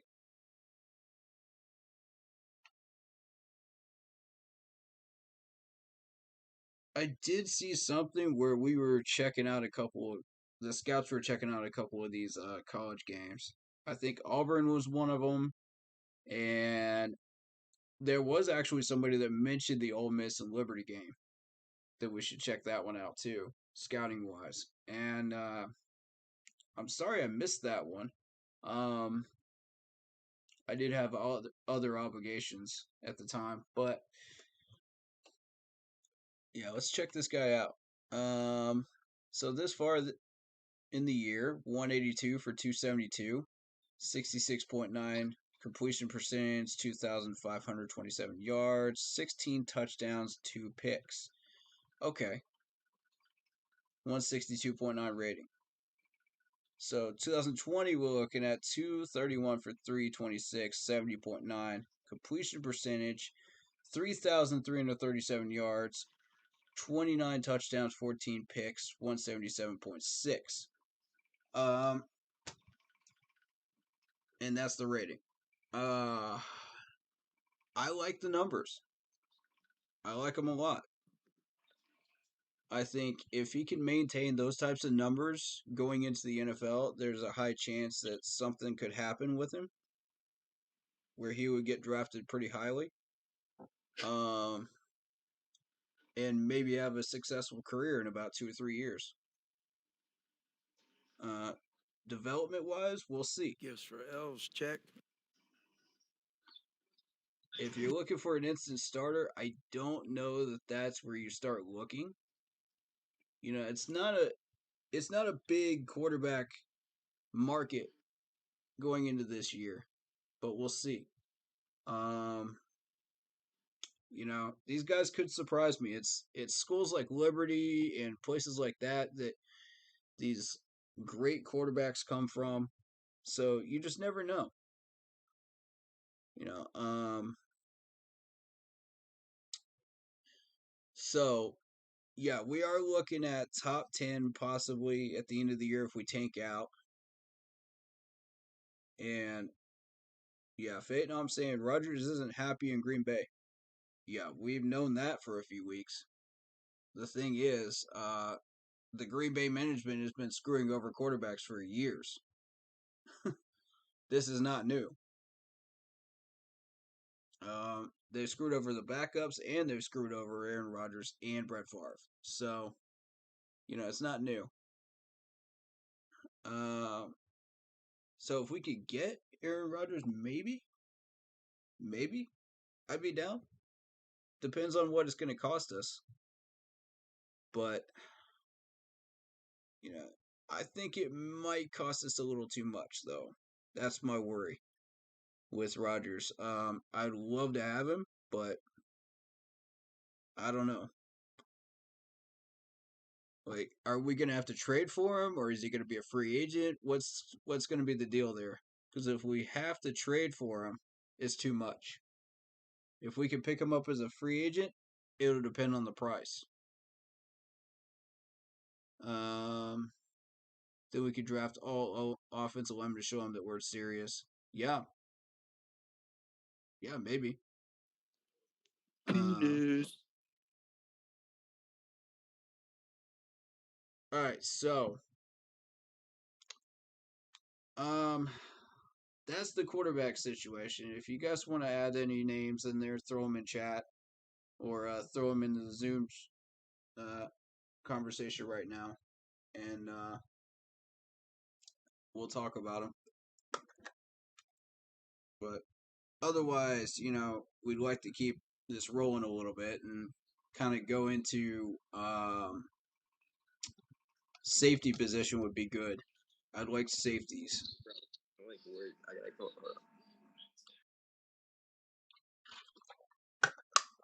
Because Sean Chandler is absolute trash on the field. So I really want a safety. I want one bad.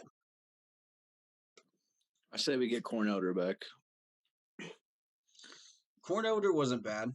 I say so too. He was a corner though. And there's no offseason. Just work I and feel build like we can put him at the safety. over and over and over again. It's possible. Because Stupid the only ESPN, way I can't skip is that. through. There we go. Get rid of that.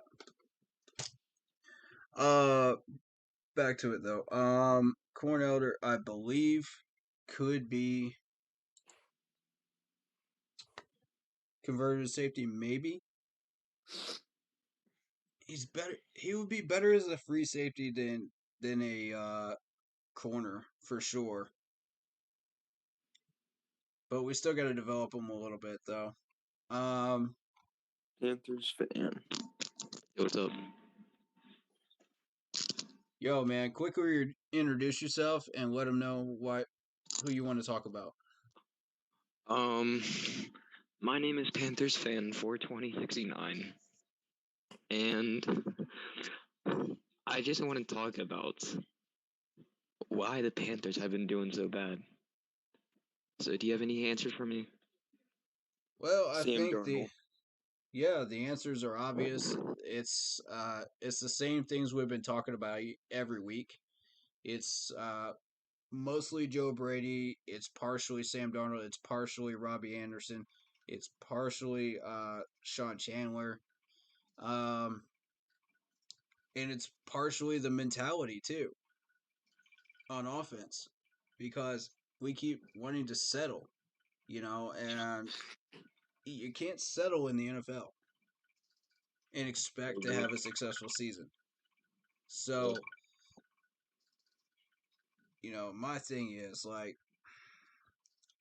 if we don't figure out a way to get some of these play calling situations figured out and get more of these people involved, spread the ball out more. We got CMC back. We got all these weapons. How are we going to use them? And Joe Brady has no idea. All he knows is, okay, security blanket CMC, or security blanket Robbie Anderson if CMC is not there. Or if Robbie isn't giving you any answers, okay, DJ Moore. But we're looking at the last 2 weeks. It's like 4 for 7. What? To DJ Moore, and it's because they made him the number 1 receiver. And I don't know, man. It's a big mess, and we just have to figure it out. And I'm just really unhappy with the fact that the management will not do anything about it and won't change what they're doing. They're so set in their ways. Why? I don't. Yeah, that one's baffling me too, man. I don't get it either. Vietnam says that getting Rodgers would change everything. I don't care how much it costs. Look what happened to Tampa Bay. You got a point, man. You got a point. I'm starting to sway to his side, man. I think it may be worth trying to get him at this point. It's going to cost a lot of money. Yo. We might have to cut some people we don't want to cut. Yeah. But it might be worth it. Yes, sir. I agree. He also says free agency. He and Wilson are free agents next year. What? Now that's an interesting option. Is Russell Wilson? He's going to be cheaper than Rodgers, but he'll still give you the accuracy that you're looking for.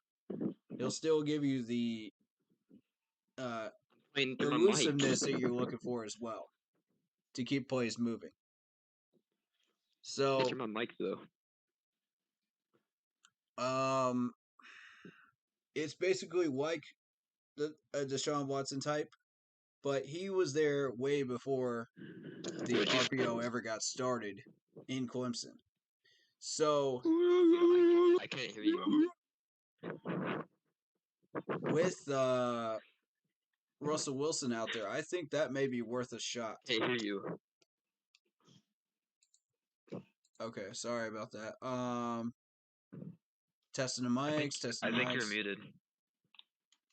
No, I'm not. I'm not muted. All right. I don't know what y'all are doing, but Oh wait, I can hear you now. all right, there we go. There we go. There we go. I think that noise fixed it. Whatever it was. All right. Yeah. At least it's Anyway, fixed now. I really do think that Wilson is the guy, man, that we should go after because he's cheaper. Plus, he'll give you exactly what you're looking for. The same qualities Cam brought to the You're Panthers talking in about 14 Russell and Wilson? 15. Yeah. That dude is garbage now. It'll cost significantly less to get him. And I think Russell Wilson could be the answer to what we're trying to do. I still feel like PJ Walker's the answer. We don't really know money to spend on PJ Walker. We just need to put him in the game. No, like he's 1-0 for us. PJ Walker. Yeah, but that was back in PJ Walker. PJ Walker. that was back in 2020, wasn't it? That he won that game? Yeah. Against Matthew Okay. Stafford. Okay, the Lions. See, that's the Lions though. The Lions They're are comp. terrible. They're comp. The Lions are garbage, bro. The Lions are unlucky. They're honestly better than the Panthers. No, Lions are comp stage players. They're trash. Dude, they're trash. Let's be real, man. They're trash. Wait, we should actually they go after their actually offensive were coordinator. desperate Dude, they enough. run the threes court. What do you mean? They were desperate enough to get Jared Goff in that trade. We should have got Jared Goff. Okay. Better than Sam Darnold. Okay. Anyone rather than Sam Darnold, bro. Like Jared Goff's actually nice. He led his team to a Super Bowl. I don't know that Goff would take us to a Super Bowl, but he could salvage the season and maybe get us 9 wins. That's possible. That's what I'm saying. you can go 17-0. Yeah, he's like our a defense. play shot type build, you know. With a little bit of Just- lockdown in him. And he can pass. I'm not sold on him, to be Playmaking. honest. But he's not exactly one of the top tier guys out there, but he'll get the job done for you and get you to the playoffs. Facts, like a If you give him enough protection, he can get you there. But if you want to go to that next level and take that next step, Wilson is definitely the guy for me. But state your case, man. If you really do believe in Goff or PJ, go for it, man. Floor's all yours. State some Okay. facts, man. State some facts. Oh, I actually do have some facts. All right. Hit us Want with to hear them. them? Hit us with them. Well, do you want pros and cons first, or do you want facts? Because I could do both, honestly. Like, yeah, I can do go, both. like, do both. I can do go with both. the switcheroo or the 2-finger, you know. Do both, man. Do both. All right, These people just want to hear some facts, man. You know what I mean? Yeah, I got the people. Yeah, some facts. No worries. Lucifer, do you actually want to help me out with this? Because you said you agree with Jared Goff. Yeah, I got you. All right, so for my first pro, I do think for Jared Goff is, I mean, he has the balls to throw the ball. Like, he obviously has a big He has penis. confidence. That's what Sam Darnold does not have, confidence. Yeah, like Jared Goff actually has a big penis. Facts. Okay. Shit's fucking Yeah. huge. Like he can actually get the Fucking job done. monster. Family friendly, guys. Family friendly. But yeah, Oh, good point. Like he actually can get the job done for us. Mm-hmm. That's what I'm trying to say. Because you see him on the lines, like he's trying his heart out. Like he just has no team. That is a good point. Yep.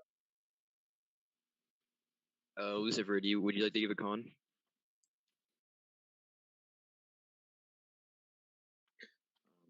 So slow.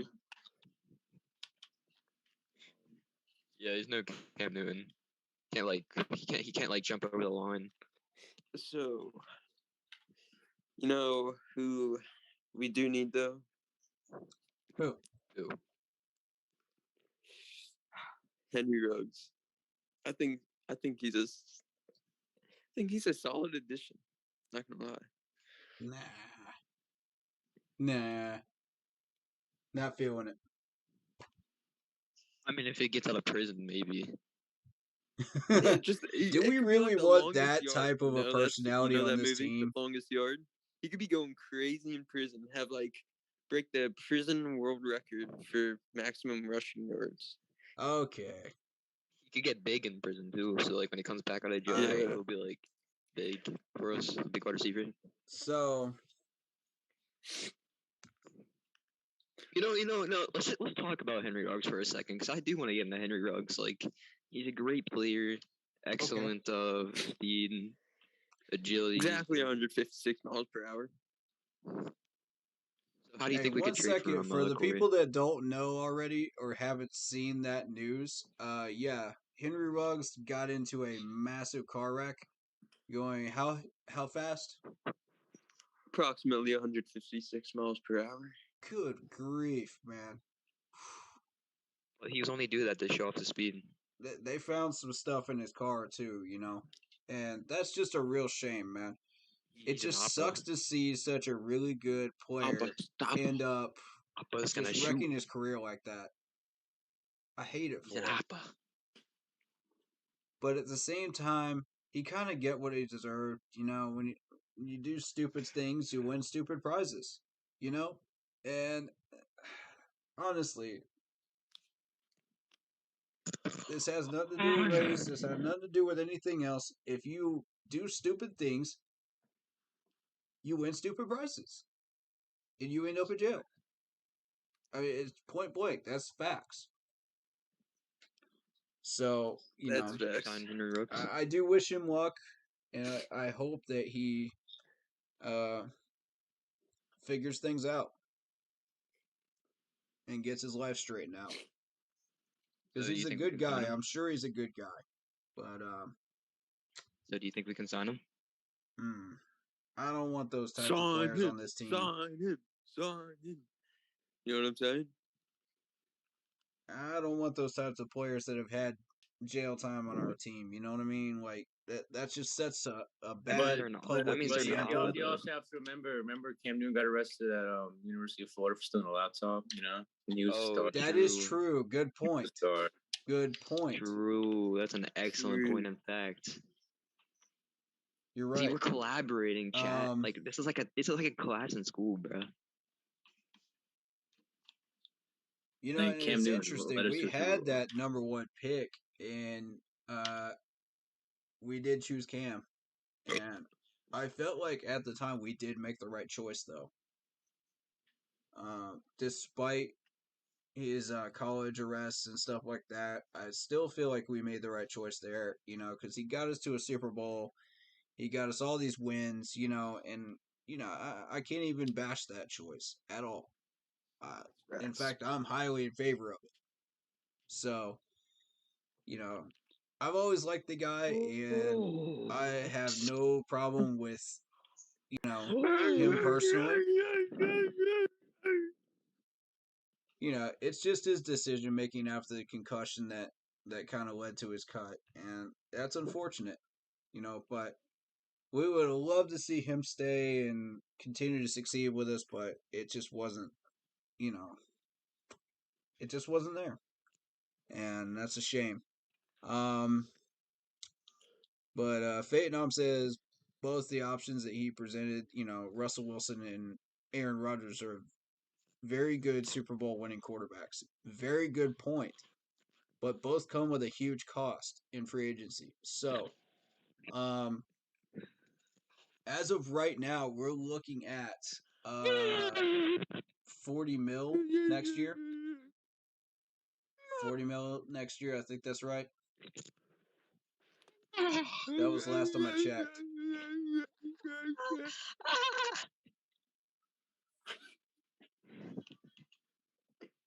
Yeah, let me check. 2022. It's down to 35 mil now. It's down to 35 mil. All right. Panthers fan. Yeah. All Can right, I see so your sexy face? Man. are you guys on here just to play, or are we gonna actually have conversations, guys? Come on. My bad. My bad. Sorry, it's Yeah, okay. So mature, bro. Thank you. All right, so thus far we have a round 1 pick, a round 4, a round 5, another round 5, 2 round 6s, and a round 7. That's what we're looking at in the draft this year. Wait, no, we have a round 8 too. There is no round 8. I'm looking at it. There is no Round round 8, 8, bro. round 8, pick 320. There is no round 8 in the NFL draft. Oh, my bad. I I'm looking at thought it was college. 12 rounds, just like boxing. Nope. Oh. Didn't we get Patricia O'Neal in the 8th round last year? All right, so we're gonna take a little bit of a look here at kind of this third quarter. That's what I want to focus on because we had so much of a bad game in the third quarter that it's really worth looking at. So we had And I think I wanna be. we had 4 first downs in that quarter. That's pretty much it. Yikes. Vietnam makes a good point. Ray Lewis was actually charged with murder and was one of the greatest out there. That is true. Why you were freaking? Don't tell me what that nigga I mean. I know. Oh, sorry. A banger song just came on. Oh, okay. Like, when a banger song comes on, you just want to start singing to it. Absolutely, man. Absolutely. Hey, Yeah. The Real Zero Chill says we stink big time. Yeah, man. Unfortunately, we do. I think it is time to embrace that old family tradition of tanking. Hallelujah. Hallelujah. That's what we're going to be singing if we ever make it to the Super Bowl, folks. Hallelujah. You know what I mean? Y'all know what I mean? That's what we going to be singing if we ever make it to the Super Bowl again. That's right. I want to. But we're still a long way from that, fellas. What do you mean? It's right out the door. We gotta start PJ Walker. We gotta start PJ Walker. No. This is what we do. We start PJ Walker. Why cut are you Phil so high on Snow. PJ Walker? Give me some pros and cons on PJ. He's just a great man. Like, there's nothing better. Like, how could you hate PJ Walker? You know? And he's African American. Yeah. I don't That's like hate bonus him. points. I never said I hated him. Guys, No, I I'm never said just that. saying, like, he's just such a nice guy. Like, Yeah, he's a great guy. But great guys, And his name's Philip. Like, you can never go wrong with a Philip. okay. But give me some facts on his skills. I want to know why you like him so much as a starter. He named a see. sandwich Best. after him. I'm pretty sure he's on a pocket good. passer. Fantastic better passer. better than Sam Darnold. Shit, signed Jones. the Declaration of Independence. All right, so he's not a pocket passer. He Okay. saved 12 running coaches from fire. He helped Harriet Tubman You across need the skills. slavery. You need skills to succeed, my thing. friends. That's not good enough. What do you mean? He helped Harriet Tubman. He freed over 1,000 slaves. That is pretty impressive. All right, guys, come on now. Sorry. Are we gonna be serious? Yeah. Cause I ain't got time to waste with this garbage, man. I'm trying to run a stream here, man. You know what I'm saying? All right, Yeah, I so got you. my biggest concern with this offense is the third downs, and they've been highlighting this. 3 for 11 on third downs. Now, the question is, how do we get back to a position where maybe we're sitting 6-14 like the Patriots were, was 42%, um, I think the answer's simple, man. It's Sam Darnold. It's got to start with Sam. He's got to start audibling these plays because if you keep running with what we're running with right now, it's just not going to work. And I hate to say that because I want to see us succeed. I really, really do. But at this point, we're sitting here with 6 points on the board at the end. 6. That's not enough.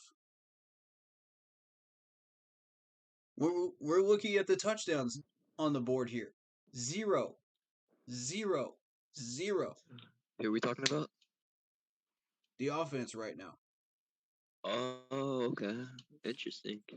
We put up no rushing touchdowns, no passing touchdowns. Are you kidding me? None? None. None? You're lying. None? Look at the box score, fellas. Dude, this You has gotta be got to kidding me. change right now.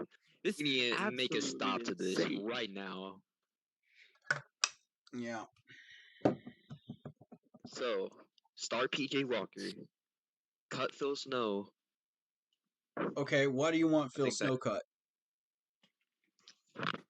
Well, Phil Snow has just not done the job for us.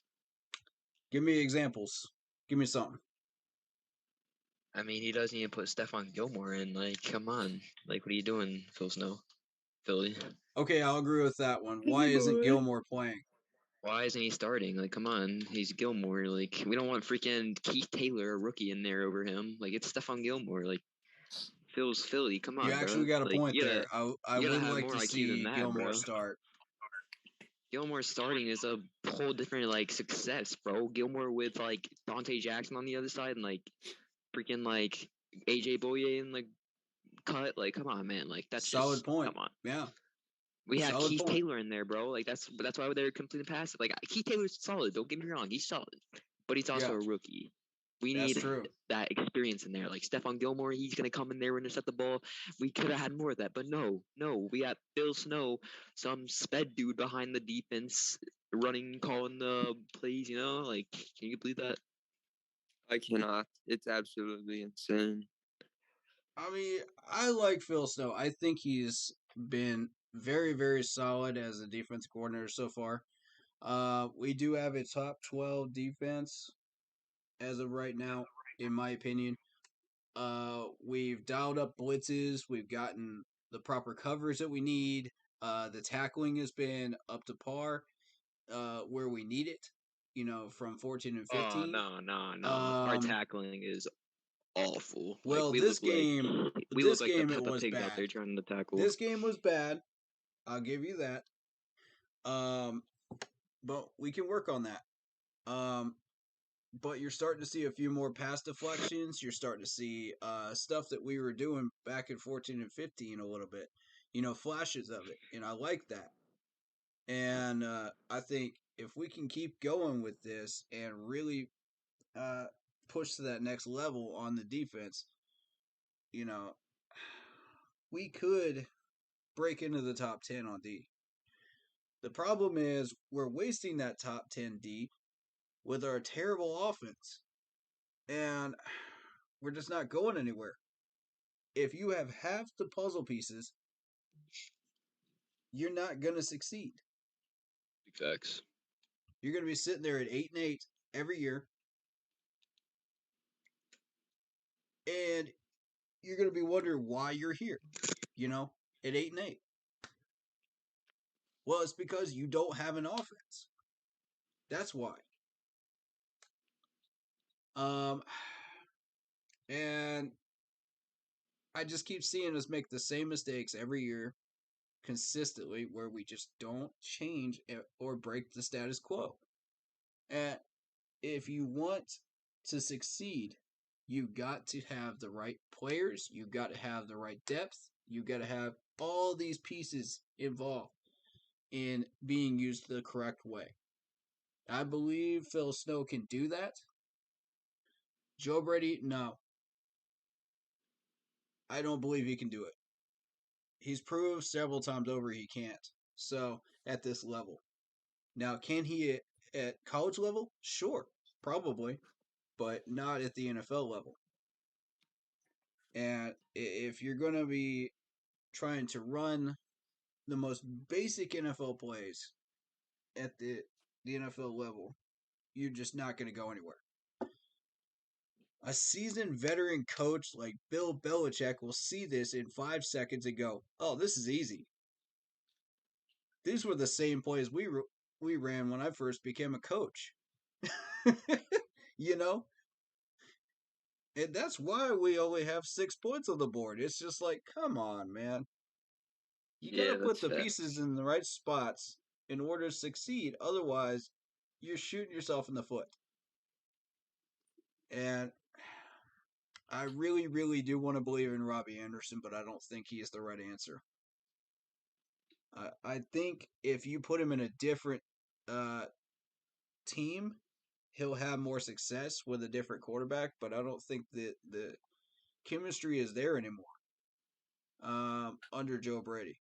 It's either Joe goes or Robbie goes. One of the two. That, for me, that's what it is. Because I think with a decent offensive coordinator, Robbie could get more involved. He could open up his skills set a lot more like he did last year. But with the wrong offensive coordinator, he's limited. And you heard him say something. And he never complains. Guys, he never says a word to coaches, to anybody in the press. Nothing. This dude is a great guy. He's a humble man. And when he says something, you got to listen, man. And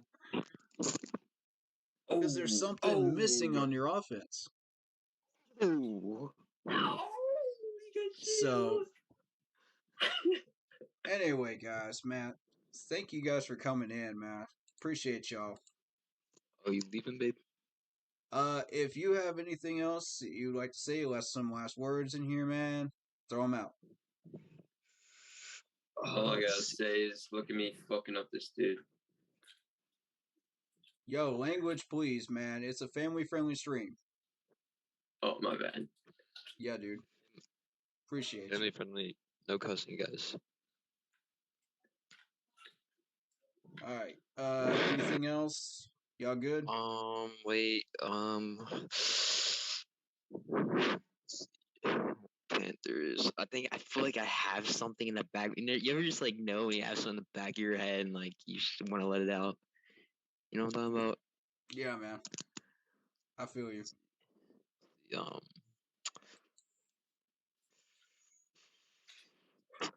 thank you all for coming in, man. Appreciate your input. Keep pounding, man. Yes, sir. Have a good night, sir. You too.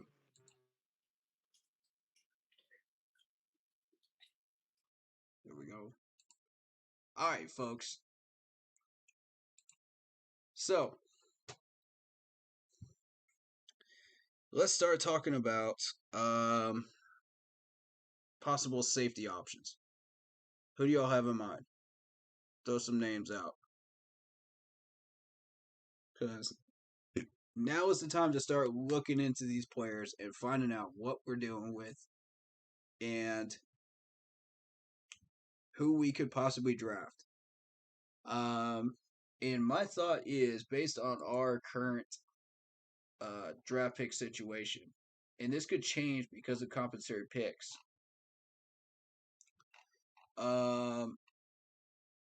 Considering I did a mock draft, practice mock draft with my man LD off stream. We're looking at probably the 4th or 5th round. As far as the safety is concerned, you don't have to immediately jump on it unless a lot of these teams are jumping on safety right away, in the first 3 rounds. So, that being the case, I really, really wish we had actually made a move with Robbie and CJ Henderson before the trade deadline so that we could get that 3rd round pick, and kind of set ourselves up to where we don't have to worry about, trading up or down for a certain player once we get into the draft. So, if there's any safety options you guys want to recommend, throw them in chat and we'll look them up and do a little research. What's going on, man? Appreciate you being in chat, though. Let's see. Yeah, again, keep in mind we're looking at 35 mil next year in available team cap space. So we'll probably be looking at somewhere in between 10 to 15 of that going into rookie contracts, maybe. Depending on what we draft specifically. I'm thinking somewhere in between 10 and 12, maybe, would be a guess,